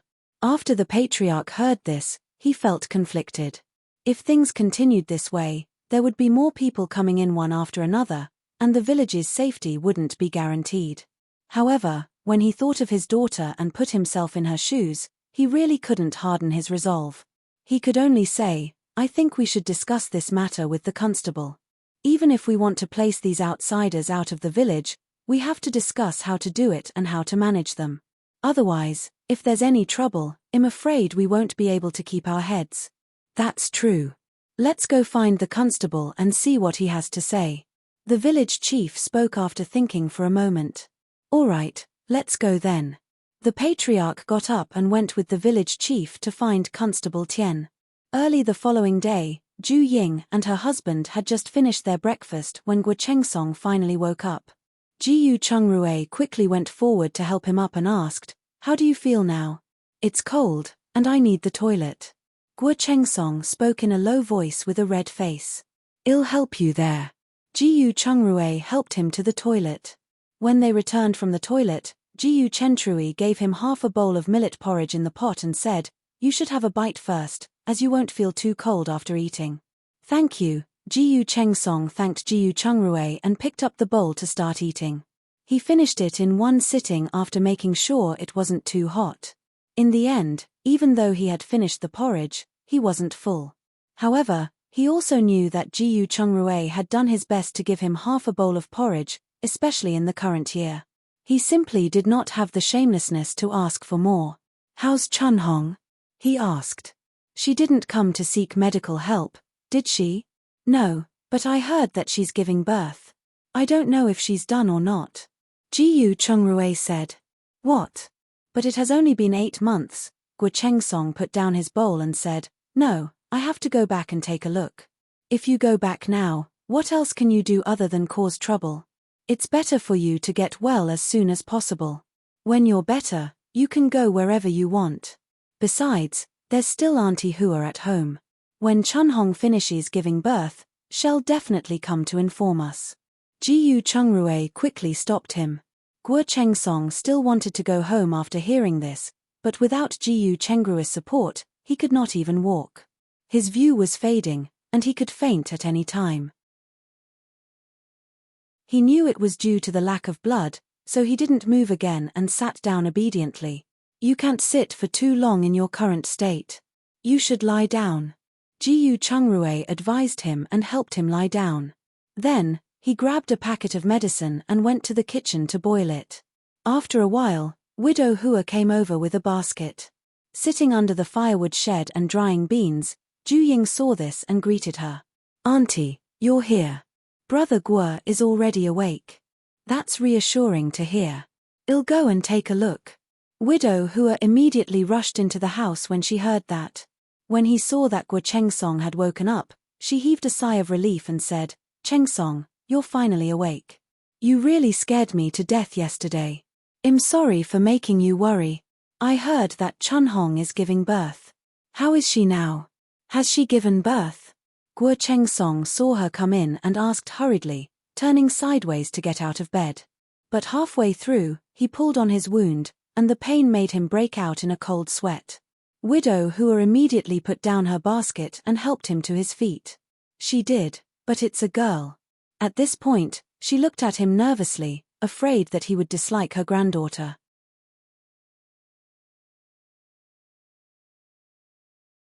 Chapter 280 The Problem Brought by Wolf Meat, 5. Although Guo Chengsong was a little disappointed, he still smiled and said, "That's great. A flower must first bloom before it can bear fruit. In the future, when she grows up, she can help Chunhong take care of our other children." "That's right. Flowers must first bloom before they can bear fruit." Widow Hua nodded repeatedly. She took out a jar from her basket and said, "Since you were injured and Chunhong just gave birth, I slaughtered a chicken to cook a nourishing meal for you too. You should eat it while it's hot. I will bring you lunch at noon." "Sorry for making you worry. Mother, have you eaten? I've left some chicken soup. I'll just make a bowl of chicken noodle soup later." After Widow Hua finished speaking, she filled a glass of water for him. "Sorry that you have to suffer here for 2 more days. Come home when you can take care of yourself. Otherwise, it'll be too hectic at home. I'm sorry to trouble you." Guo Chengsong nodded. "We're family, no need to be so polite." After saying that, Widow Hua took the basket and walked out. Afterward, she said a few polite words to Ju Ying and rushed home. When Guo Chengsong finished the small jar of chicken soup, he finally had his fill. Jiyu Chengrui's bowl of medicine arrived shortly. After taking medicine, Guo Chengsong had just laid down when he heard the sound of a gong being struck.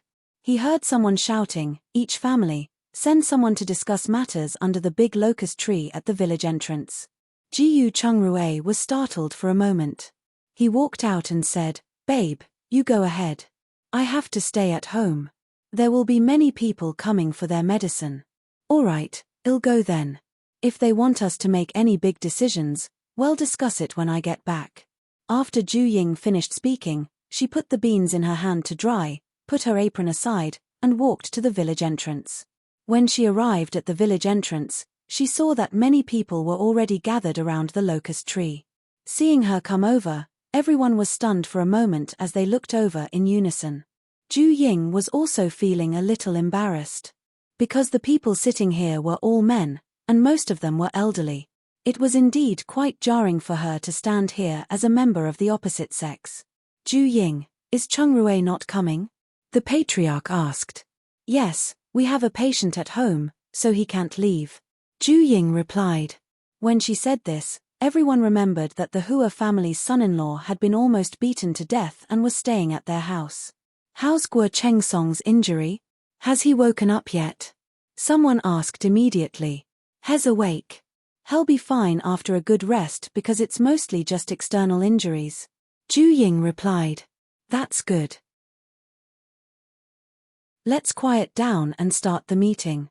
After the patriarch finished speaking, he looked at Tian Jingzhong and the village chief and retreated to the side. Tian Jingzhong looked at the village chief and said, "You should announce it. I'll add on if there's anything." The village chief nodded and then talked about everyone's relatives staying in the village. Everyone saw what happened yesterday. I wonder what you all think. As soon as he finished speaking, someone immediately echoed, "What else do we think? Of course, we should be chasing them out.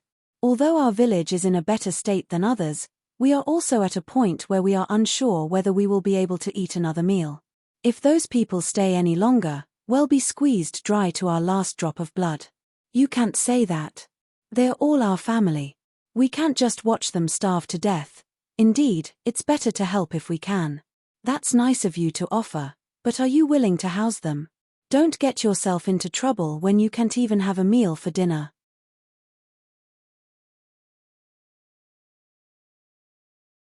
Chapter 281 The Problem Brought by Wolf Meat. 6. Soon, the people were divided into 3 groups. One group was against it, mainly because of their daughter-in-law's family coming over. Another group was firmly in support, primarily because it was their daughter's family staying with them, while the majority stayed silent. That's enough. Shut up. We're here to discuss matters, not quarrel. The village chief knocked on the gong and shouted. He continued after the crowd had quieted down. All right, those who agree to let their relatives stay in the village, raise your hand. After hearing this, everyone looked at each other for a moment. In the end, a few people raised their hands. It seems like most people still don't agree, the village chief affirmed with a nod. Wait, village chief, we're the only place with water. If we chase them away, wouldn't we be killing them? One of the people raised his hand and asked. That's right, village chief. It's our family. We can't just watch them as they starve to death. Indeed, we can't be too extreme in this matter. What are you saying? We aren't even stopping the people from drawing water from our village. That's right. The villages within 10 miles line up daily to get water from here. It's not that we don't allow them to take our resources, we just don't want them to live in our village. The village chief saw they were quarreling again, so he struck the gong and reprimanded. All right, all of you shut up. Since everyone is clear about the pros and cons here, let's talk about the constable and my opinions. If you want to keep your relatives in the village, we really can't say much if you are bent on it. However, whoever stayed had to guarantee these 2 points. First, if the people who stayed behind ruined anything, you have to be responsible for the compensation. Second, if there's a conflict in your family, don't look for us because we won't and can't mediate your troubles. Go back and discuss this matter. If you're willing to vouch for your relatives, come to me and write a contract of promise. Everyone fell silent. They could guarantee the first condition, but no one could be sure of the second condition. After all, those who could be the head of a family were basically the grandfathers of their families. It was normal to have some friction in any family, let alone in a disaster. If someone started a fight, would they be able to suppress it? Even if they could suppress their daughter's family, being her parents, it was unclear whether they could do the same for their daughter-in-law's parents. At the thought of this, No one was confident that their family would be able to follow this agreement to its absolute. Village chief, what is your family's plan? Someone asked curiously because everyone knew that his daughter had returned home. The village chief didn't answer his question but said, "This is precisely why we called everyone over. We want everyone to gather our relatives who have come from afar to live in the warehouse on the dock in town. As for those close to home, just ask them to go home directly. This is for the best. If the family makes a big scene, it won't look good for everyone." The warehouse? That's too far. Someone expressed their dissatisfaction. Indeed, it's at least 4 to 5 miles away. Is it far? Don't the townspeople come here every day to get water? Tian Jingzhong stated this at the time. We're all born farmers, and we aren't asking them to water the land. Even a girl can carry 2 to 3 small buckets of water from 5 miles away daily. The village chief agreed. Why don't we let them build a shack outside the village? Someone asked. Yes, isn't it good to build a shack outside the village? A shack? The village chief asked in return, is a shack more comfortable and safer than a warehouse? Don't forget how close we are to a mountain. Disregarding all the different kinds of poisonous bugs, let's talk about the wolf pack from the night before. Would a shack stop a wild beast if another came down the mountain? If something really happens, who's going to be responsible?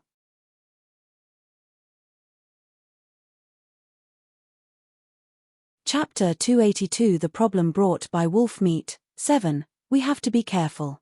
Disasters are happening everywhere, and the mountain isn't particularly peaceful. Otherwise, there wouldn't be such a large pack of wolves coming down the mountain. Tian Jingzhong agreed. When everyone heard this, they immediately wilted. If they really thought about it, it wasn't impossible for something to happen. Does anyone else have any more objections?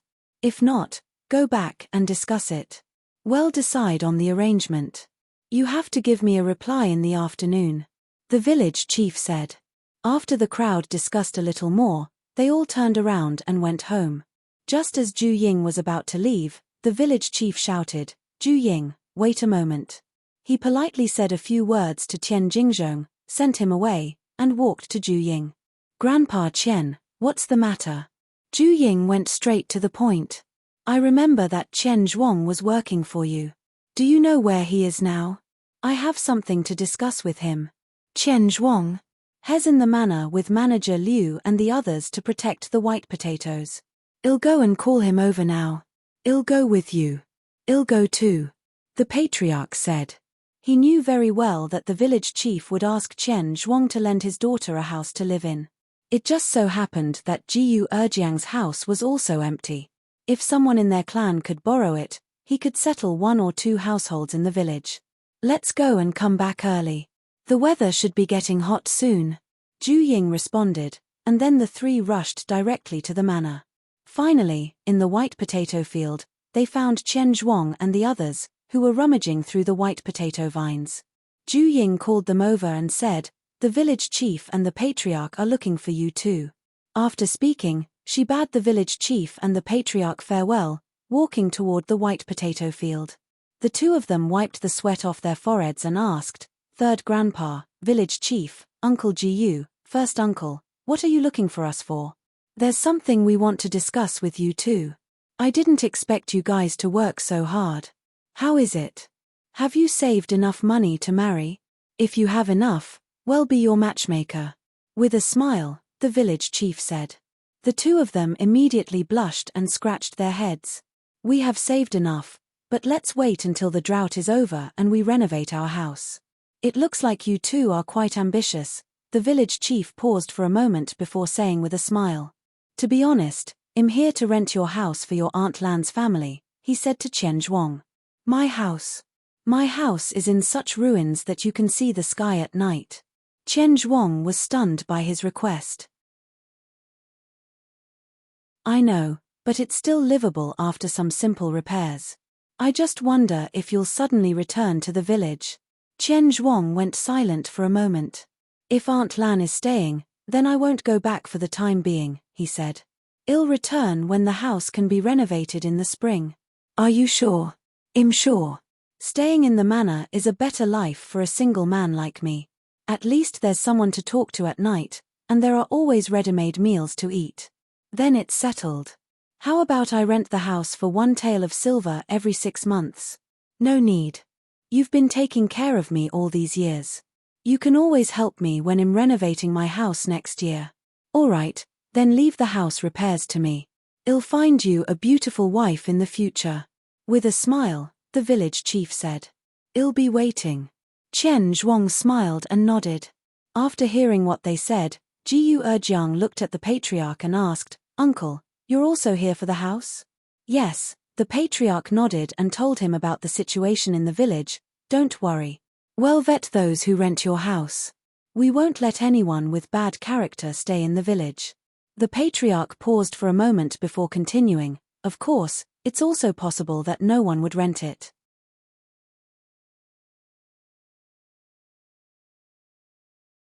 Chapter 283 The Problem Brought by Wolf Meat. 8. Jiu Erjiang nodded and replied, Uncle, you can see the arrangements. In any case, there's nothing valuable at home. But HL make this clear, after the drought is over, they have to move out as soon as possible. Alright, do your best here, and I'll ask your aunt to find you a good wife. The patriarch patted Jiu Erjiang's shoulder. Hehe, I'll leave it to you then, uncle. Jiu Erjiang smiled as he spoke. After that, the 4 men walked around the field. When they ran into Manager Liu, the village chief asked in surprise, Manager Liu, I didn't expect you to come to the fields yourself. Since I'm free, it's good to exercise my muscles and bones. At this point, Manager Liu pointed at a white potato and continued, How's the growth of these white potatoes looking to you? It's pretty good. It looks better than the ones in the village. The village chief bent over and took a look. It's mainly because we have sufficient fertilizer. Manager Liu wiped his sweat and said, Let's go. Come to my place and sit for a while. Maybe another day. The village is in a mess now, and we must return as soon as possible. Problems brought by the wolf's meat.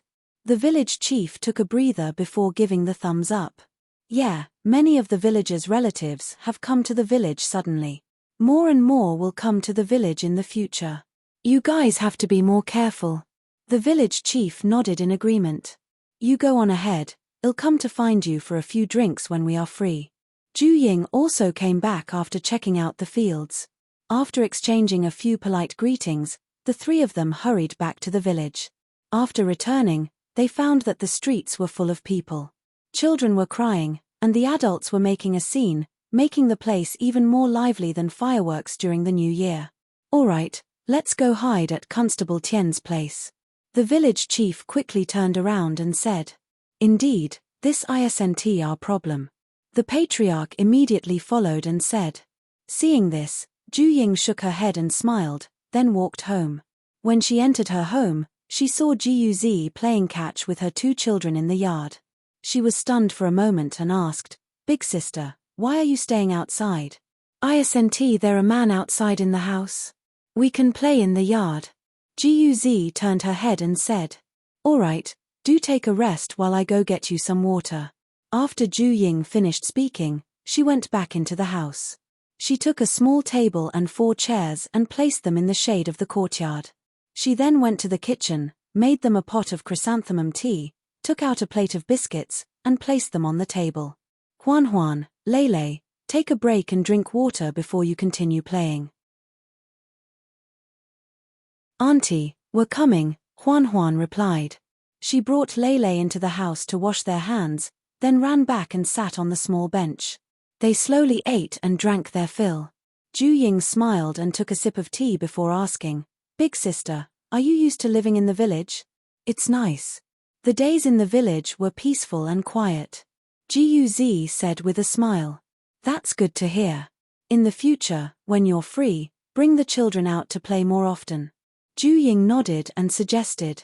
When she lowered her head again, the 2 little girls had almost finished half a pound of biscuits on the plate.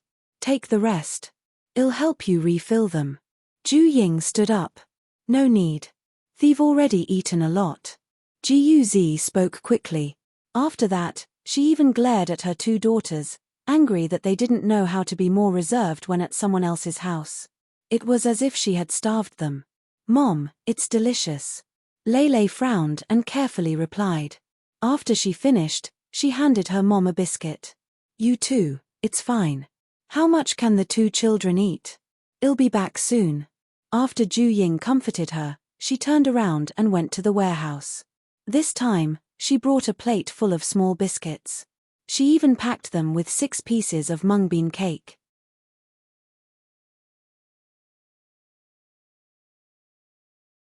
Chapter 283 The Problem Brought by Wolf Meat. 9. The two little children immediately started eating excitedly. Ju Ying and Jiu started to chat. After a pot of tea, Jiu said, "Sister-in-law, to be honest, I'm here to ask for a favor." "You're welcome. If there's anything you need, just tell us." "We'll definitely help if we can."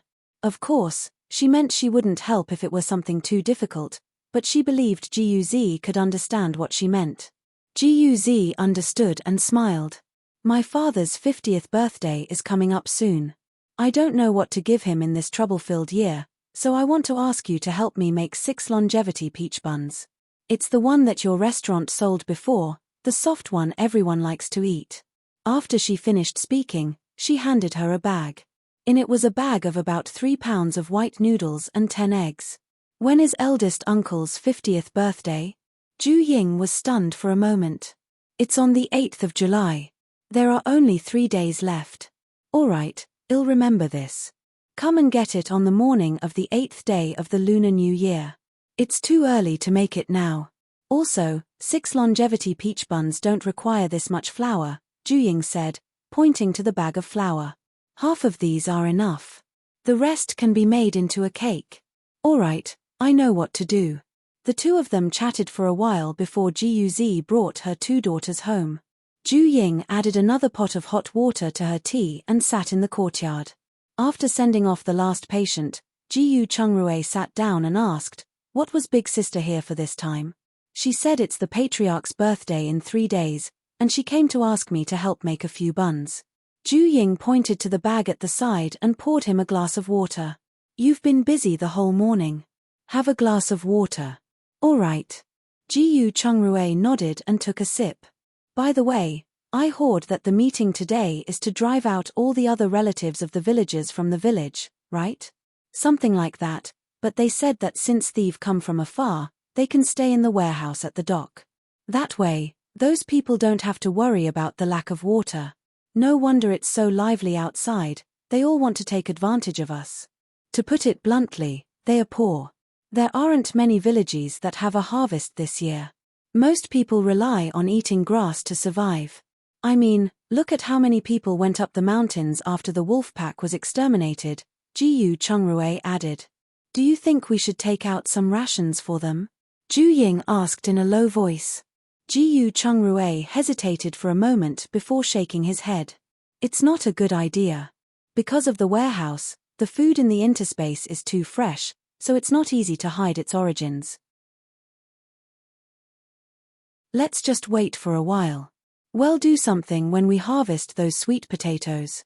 "Okay, I've also seen people fight to the death for a little bit of food, while we're guarding a treasure vault and watching helplessly. It just doesn't feel good. If I didn't know better, I would have thought I had been a great philanthropist for 10 lifetimes. Otherwise, I wouldn't have met you." Just as Jiu Chungrui finished speaking, a dark and thin girl around 14 or 15 years old suddenly rushed in and said, "Dr. Jiu, Manager Ju, please." Before she could finish her sentence, Zhuang suddenly pounced on her. "Zhuang," Ju Ying called out.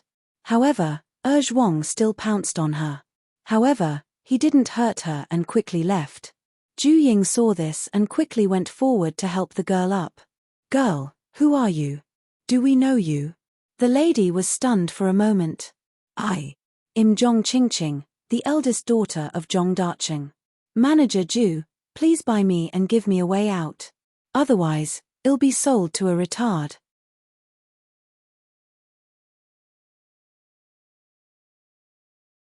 Chapter 283 The Problem Brought by Wolf Meat. 10. Zhong Dacheng?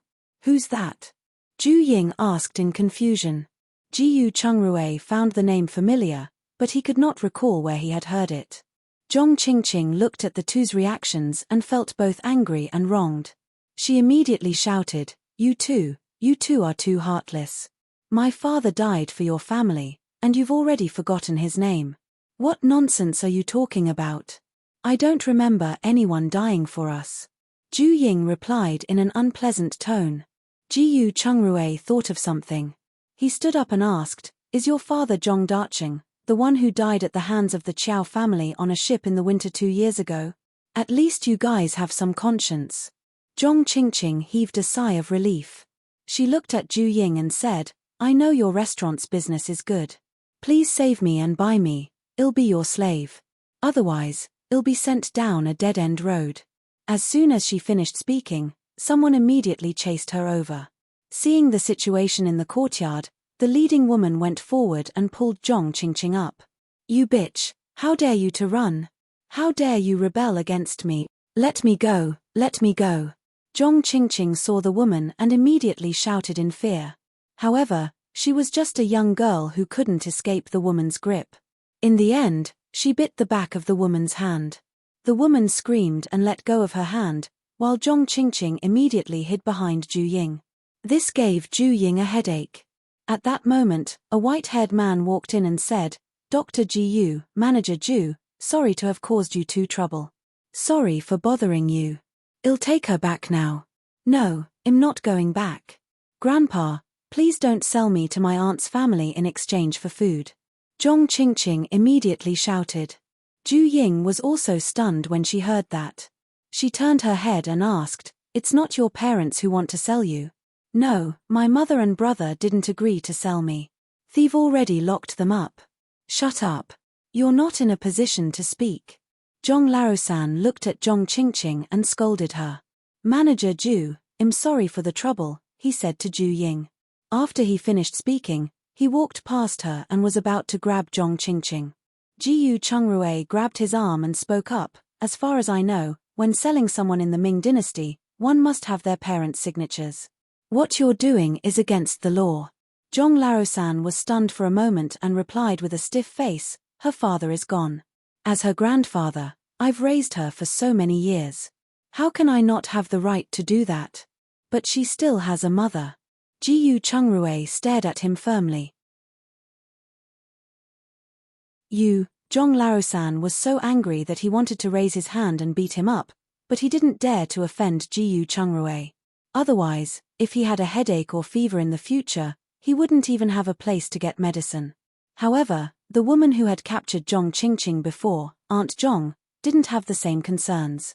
She directly came up and said, what does it have to do with you guys? After she finished speaking, she tried to push Zhu Ying. However, Zhu Ying had practiced martial arts before. Not only was Aunt Zhong unable to push Zhu Ying down, but she was also pushed away. The woman stumbled back 2 steps and collided with Zhuang. Zhuang was so frightened that he took 2 steps back and pounced on her. After pushing her down, he pressed his 2 front legs against her chest and bared his teeth at her while barking. Aunt Zhong saw the sharp teeth in Zhuang's mouth that shone under the sun and was so scared that she didn't dare to move. She could only close her eyes and shout, help! Help! Father, please save me! Ha ha ha! Suddenly, there was a burst of laughter.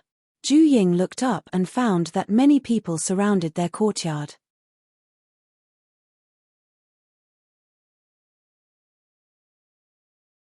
Chapter 283 The Problem Brought by Wolf Meat, 11. Zhong Laosan hurriedly said to Jiyu Chungrui, Dr. Jiyu, quickly make your dog let her go. Don't. I think it's good like this. It's much quieter. Jiyu Chungrui smiled as he spoke.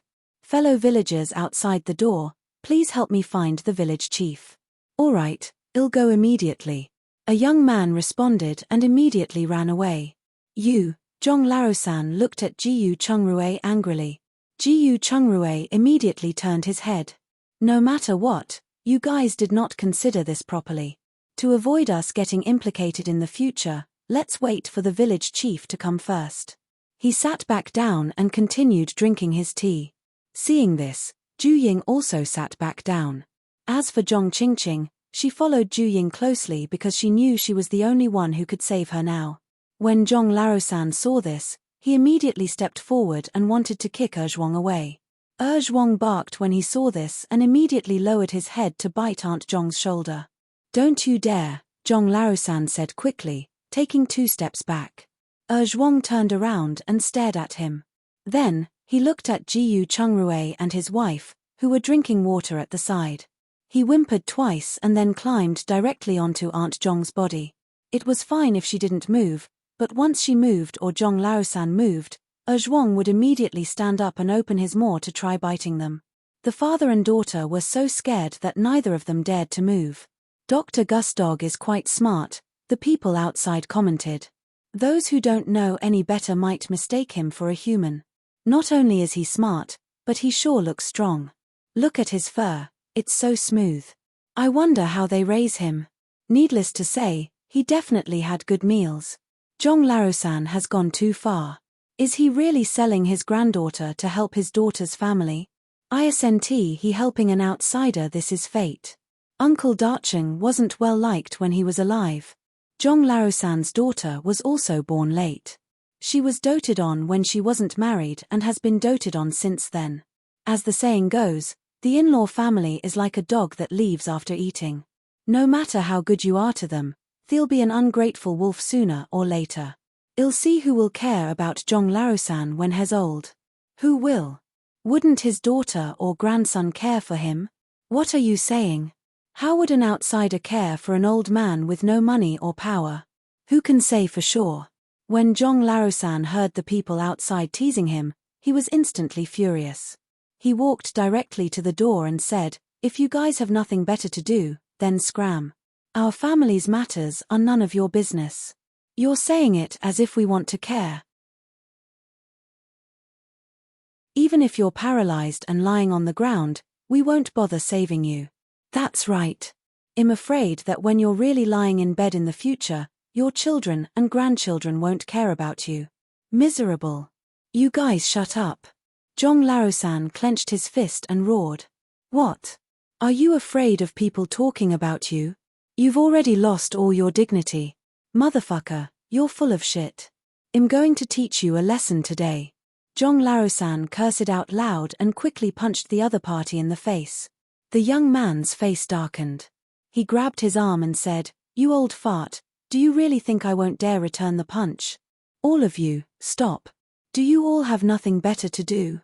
As he walked over angrily, the village chief shouted. There were many people following behind to watch the fun. "Village chief, you're finally here.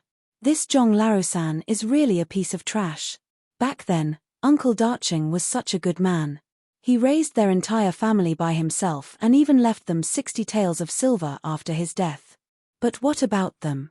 They not only buried him in a cheap coffin, but they also wanted to sell his daughter to a retard.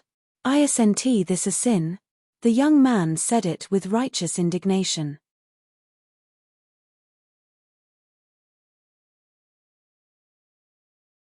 Chapter 283 The Problem Brought by Wolf Meat, 12. Indeed, Uncle Darcheng was such a good man back then, but his wife and daughter ended up like this. It's really sad. Alright, you guys move aside first, I'll go in and take a look. After the village chief finished speaking, he pushed them away and ignored Zhong Laosan as he entered the courtyard. He saw Zhuang climbing onto Aunt Zhong's body like a tiger. He was shocked as he exclaimed, "Whoa, what's going on here? Chungrui, hurry up and get Zhuang up," he said to Jiyu Chungrui. "Isn't this for peace and quiet?" Jiyu Chungrui stood up and patted Zhuang's head. "Good job. I'll make you something good tonight." Woof, woof. Zhuang immediately stood up and barked happily, then wagged his tail around him. Aunt Zhong crawled up, but her legs were as soft as noodles. She just stood up before sitting back down again. The group of onlookers immediately laughed and said, being timid, "How'd you get the guts to do things like human trafficking?" "Isn't this because she has a backer? Look, she peed in her pants. The ground is wet." "Really? It's so embarrassing. Let's see if she still dares to act all haughty." "You bastards, shut up." Aunt Zhong shouted in embarrassment. Zhong Laosan wanted to raise his hand and hit someone. The group of young men wanted to continue goading them, but the village chief raised his hand and said, "All right, shut up. Let's talk about serious matters first." After he finished, he looked at Zhong Laosan and said, "I heard that you're going to sell Zhong Qingqing in exchange for food for your married daughter." Village chief, "We're not selling her. We're suggesting a marriage to her. It's just that the betrothal gift has been changed to food." Zhong Laosan replied with a dry laugh. Yes. Zhong Qingqing is already of marriageable age. We're talking about her marriage." Aunt Zhong quickly echoed. "Talking about marriage, you introduce me to a retard, someone who killed 2 of his wives." Zhong Qingqing roared in anger. "Nonsense, who told you that he killed someone? They were the ones who died of illness." Aunt Zhong immediately rebuked Zhong Qingqing. At the same time, she felt a little uneasy. If this matter were to spread to the groom's family, she wouldn't have a good ending. "Your good son told me. If he hadn't let it slip, I wouldn't have known that you guys were this cruel. You clearly wanted to kill me." "Shut up. How can you talk to your elders like that?" At this moment, an older man with white hair and a walking stick walked in. Zhong Laosan's face turned ugly when he saw the man. "Big brother, why did you come here? If I didn't come, how would I know that you bastards could do such a shameless thing? Zhong Laosan, you've really brought shame to our Zhong family." Zhong Laodar expressed his disappointment. "All right, since you're the head of the family, I think you should handle this matter." Seeing this, the village chief retreated to the side and sat at the table to drink a cup of tea. Zhong Laodar's mouth twitched when he saw this, but he didn't refute it. Instead, he looked at Zhong Qingqing and said, "Let's go home and discuss this. Don't disturb Dr. Jiyu here. Will eldest grandfather really help me out?" Zhong Qingqing asked nervously. "Of course. If he dares to mess around, he'll break his legs." After Zhong Laodar finished, he glanced at Zhong Laosan and turned around to leave. Seeing this, Zhong Qingqing immediately followed him and helped Zhong Laodar out of the house. When Zhong Laosan and his daughter saw this, they looked at each other and followed. At that moment, the village chief stood up. "All right, you're all dismissed. Go and busy yourselves with your stuff."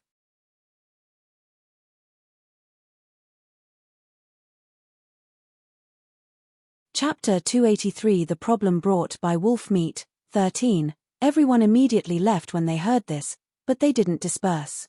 Instead, most of them followed the Zhong family to watch the show. When the village chief saw this, he shook his head and followed. Zhong Laosan was a hooligan, and the village chief was afraid that he would do something even more shameless. It didn't take long for the news to spread in the village. Under Zhong Laodar's pressure and the village chief's witness, Zhong Qingqing's mother and her 2 children took 20 taels of silver, 10 pounds of black flour, a sack of dried vegetables, and 2 acres of land. They went to Zhong Lao's family, Zhong Laosan's older brother. Zhao Lao had died but hadn't left behind a child. As for Aunt Zhong, when the village chief asked Zhong Laosan to sign a guarantee agreement, she was opposed by the whole family, so she had to leave. In the evening, all the outsiders in the village had left. Only the village head's children, 6th Aunt Gus' daughter, and Jiyu Ziwan's family were left behind. They moved into the homes of Chen Zhuang and Jiyu Erjiang. At night, after Guo Chengsong's condition had stabilized, he didn't want to stay here anymore. Jiyu Chungrui had no choice but to send him back after changing his wound dressing. Just as they left, Zhong Qingqing came to visit again. Zhu Ying looked at the purple mark on her forehead and was stunned for a moment. "Dr. Jiyu isn't here. Let me treat your wound." "Thank you," Zhong Qingqing said after a pause. After she thanked Zhu Ying, she followed her into the house. After she had her wound treated, she knelt and requested, "Manager Zhu, please buy me. Otherwise, the 3 of us won't be able to live." "That's impossible," Zhu Ying replied without hesitation. The situation outside was probably much more serious than what she had seen. If she started this trend, she was sure that a long line of people would come to her to buy them the next morning. There may even be parents who throw their children at their front door. However, she didn't want to cause more trouble and couldn't expose her interspace, so she would never take anyone in. Zhong Qingqing's face was full of despair after hearing this. The 10 pounds of black flour they got were only enough for the three of them to eat for 10 days. But what were they going to do after that? Thinking of the 20 taels of silver at home, she raised her head and said, "Can Manager Zhu sell us some food?" Zhu Ying shook her head. "My restaurant closed because I couldn't collect more raw ingredients. So I can't do anything about providing you with food. I don't want black flour or rice, just wheat, bran, and the like." When Zhu Ying heard her say this, she quickly thought of Zhong Qingqing's situation and knew she was at a dead end. "I don't have anything you said," Zhu Ying said after a brief pause. "But I have some leftover tofu dregs here. Do you want it?" "Tofu dregs are fine too, as long as they are edible." "All right, wait a moment." After Zhu Ying finished speaking, she turned around and went to the kitchen. She took out a sack of tofu dregs from her interspace and put it in front of Zhong Qingqing. "You can take a look at them. They are all dried. Although they're not very fresh, they're still edible." Zhong Qingqing's eyes lit up when she saw the sack's contents. She opened it and grabbed a handful of it. As expected, it was dry and ready for eating. She then sniffed it. Other than the smell of sunlight, there was no moldy smell at all. This was a lifesaver in this drought. "Manager Zhu, how much will you sell the tofu dregs for?" she quickly asked. 2 coppers per pound. Zhu Ying hesitated for a moment. Thinking of her situation, she gave Zhong Qingqing a fair price. Zhong Qingqing was stunned for a moment. She quickly bowed and said, "Thank you. I've caused you trouble today. If you need my help in the future, just let me know." Flour mixed with grass in town was sold for 5 coppers per pound, and there was a limited amount. Such a price for the tofu dregs was a steal.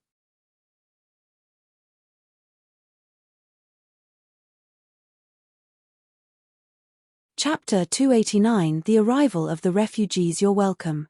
I can only help you this much. You'll have to rely on yourself in the future. Only when you can stand on your own will your lives be better. I understand. Thank you. Zhong Qingqing nodded. "How many do you have left?" she asked. "This is what was left from before, there's no more." Zhu Ying paused for a moment, and her eyes turned cold. "Oh." Zhong Qingqing didn't notice the change in her tone and only responded disappointedly. Only then did Zhu Ying's expression improve. The two of them weighed it and found that the tofu dregs weighed about 80 pounds. After Zhu Ying helped her carry it back, she received the money for the tofu dregs and medicine before returning home. On the surface, the village was peaceful again, but more people came to steal things at night. Fortunately, due to the appearance of the wolves, the patrol team didn't withdraw, and they also added an additional unit to patrol the village. Because of the traps, the thieves returned empty-handed. In the blink of an eye, it was the 8th day of the Lunar New Year. Zhu Ying steamed the longevity peach buns and cake for Guz early in the morning and also a tray of milk-flavored black buns. When Guz arrived, Zhu Ying gave her the birthday cake, peach buns, and 50 tiny steamed buns. "These small steamed buns are a little token of my appreciation. Please pass them on to Uncle. I wish him a long and healthy life." Guz was stunned for a moment. She didn't expect Zhu Ying to prepare a birthday gift for her father, and she couldn't reject it. Accepting it for free was also inappropriate, so she could only say, "You guys should come over and have some fun." "No, it's all right, as it's been tough on everyone these days. As long as eldest uncle doesn't mind my gift, it's fine." "How can that be? Not many people are willing to steam black buns nowadays. It's good that you don't mind. You should hurry back." Guz saw her firm attitude and didn't say anything more. She left after exchanging a few polite words. However, at noon, Mrs. Wang personally delivered a longevity peach bun and a bowl of chicken mushroom stew to her. The next day, Jiyu Chungrui continued to visit his clinic while Zhu Ying brought Zhuang up the mountains once again. When they reached the mountain, they were shocked by what greeted them. Not to mention the wild vegetables, even the tree bark and leaves were almost all gone. They couldn't even find a single piece of firewood. As they walked further up, they saw groups of people busy on the mountain. People were living in the Mother God Temple, and many of them were there. Seeing this, Ju Ying didn't dare go up the mountains any further. After coming down from the mountains, she found the patriarch and asked, "Uncle, do you know who those people on that mountain are? Most of them are refugees from the northern part of our county. I heard there are not even grass-made noodles for sale there now, so they went up the mountains to look for food." The patriarch sighed, but if they continue to do this, if it rains heavily, there might be landslides and mudslides. Our village will be in danger then. The patriarch was stunned for a moment and answered with a bitter smile, "What can we do? We don't have any food to give them. Even Constable Tian can't do anything about it. As long as they don't peel off the bark of the tree trunks and leave the crown intact, it will be fine. It's the same as giving the tree a makeover, such as trimming the leaves." The patriarch's eyes lit up. That's right, as long as the tree stayed safe, it was okay if those refugees took the small branches. As for the leaves, there was no need to care. At the thought of this, he immediately stood up. "I know what to do. The mountain is not peaceful now. You must not go up the mountain again." After he finished speaking, he ran out in a hurry. Seeing this, Ju Ying returned home.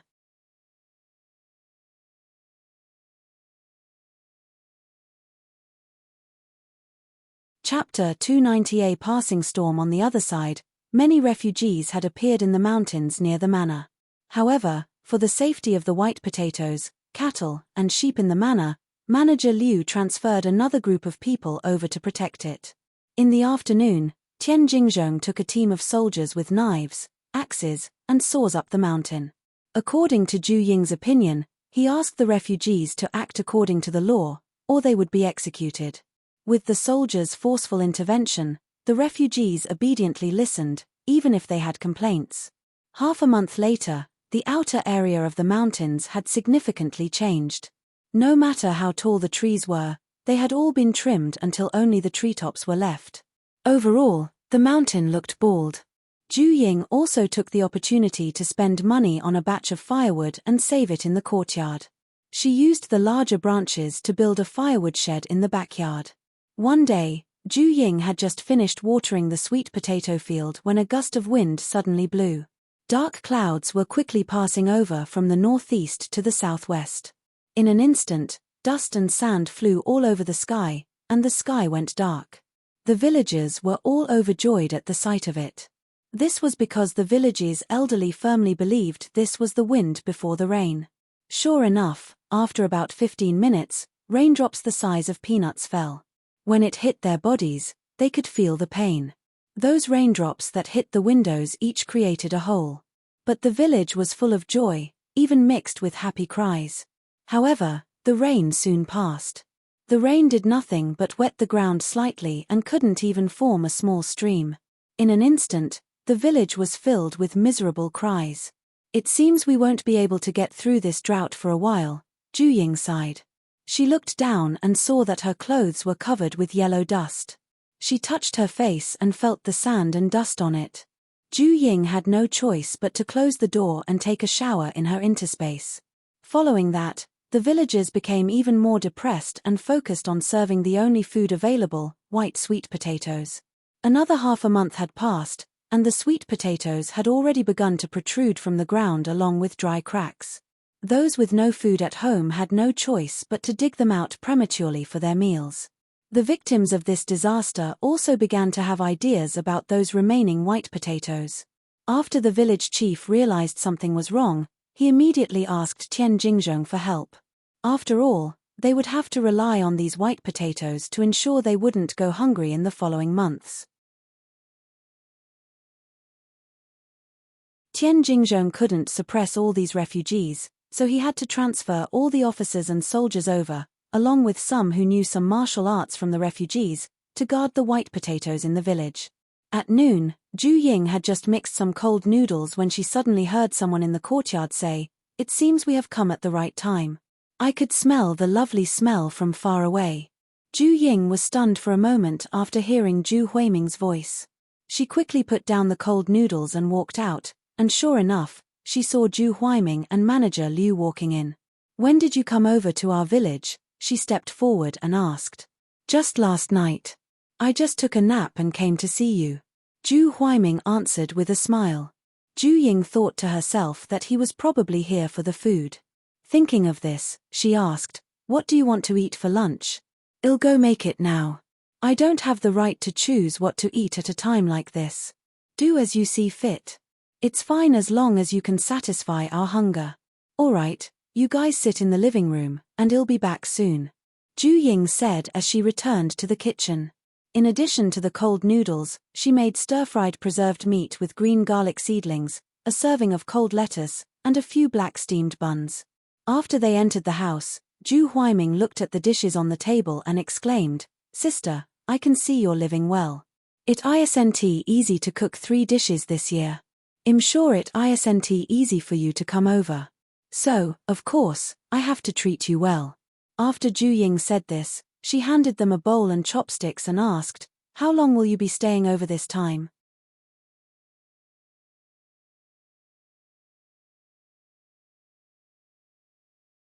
Chapter 291 The flood. I'm here this time mainly for the white sweet potatoes in the manor. So, I'll leave only when the white sweet potatoes are ripe. After Zhu Huaiming finished speaking, he picked up a black steamed bun and a piece of preserved meat. Zhu Ying didn't say anything more. She also picked up her chopsticks and started eating. After the meal, Zhu Ying made them a pot of Longjing tea. After 2 cups of tea, Zhu Huaiming asked, "I heard that the village planted nearly 100 acres of sweet potatoes, right?" "Right, everyone planted some more later on. It should be around 150 acres in total," Zhu Ying replied. "That's great. More is better. Otherwise, I'm afraid the kingdom will be in big trouble," Zhu Huaiming stated with a serious face. "What's wrong? Did something happen?" Several counties in the south have suffered from floods. The grain harvest for the second season was destroyed by the flood, so the white potatoes are critical to whether the Ming dynasty can be stabilized. "When did this happen?" "Just 2 days ago. Do you still remember the passing rain a few days ago? It went down south and flooded the area." "I see." Zhu Ying's heart was a little heavy after hearing this. If it was only a disaster in the north, there was still breathing room for the kingdom. After all, most people had already moved down south. Everyone's life would be a little hard and tiring, but they could still endure it. However, now that there was a flood in the south, the people were in despair. "Don't tell anyone about this, in case it causes panic," Zhu Huaiming reminded her. "Understood. You should rest. Uncle Liu and I will go find Tian Jingzhong." Zhu Huaiming nodded. As soon as Zhu Ying heard this, she knew they had business to attend to. She got up and sent them out. She closed the door and returned to her interspace. She then took out many pumpkins and taros, sliced them with her mental power, and laid them to dry. If the situation worsened, they couldn't eat buns or rice. After that, she cooked red beans, soybeans, green beans, and black beans at low temperatures and ground them into powder for instant drinks. She also made some black sesame paste. At night, after Jiyu Chungrui returned, Zhu Ying told him about the flood in the south. She sighed. The Ming dynasty is sure filled with disasters. It's normal. Things will inevitably get hard when there are no high-yield crops or food reserves. Now, I'm just afraid someone will take the opportunity to rebel. That'll be miserable for everyone. Jiyu Chongrui commented. "By the way, when I just came back, I heard that the water level of the well at the village entrance has dropped," he said. "With so many people using it, it's good enough that there's enough for everyone." Fortunately, the white potatoes are about to ripen. Once they've ripened, the water consumption will lessen. I hope we can hold on until it rains or snows. Otherwise, we'll have to go deep into the mountains to find more water. Jiyu Chungrui paused and continued, "By the way, it's almost the 15th of August. You should find some time to make 10 pounds of mooncakes." "Forget about the mooncakes. It's not suitable to make mooncakes that consume both oil and flour. I'll make some chestnut cakes and slaughter a sheep. We'll gift our acquaintances 2 pounds of mutton and 1 pound of chestnut cake." "That's fine, too. It's fine as long as it conveys the same meaning. We'll have to give our extended family 2 wolf pelts too." After dinner, The two of them entered the interspace. Ji Chungrui looked at the things she had prepared and smiled.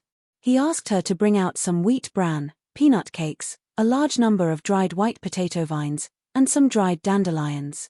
He then mixed them according to some predetermined ratio and crushed them into powder.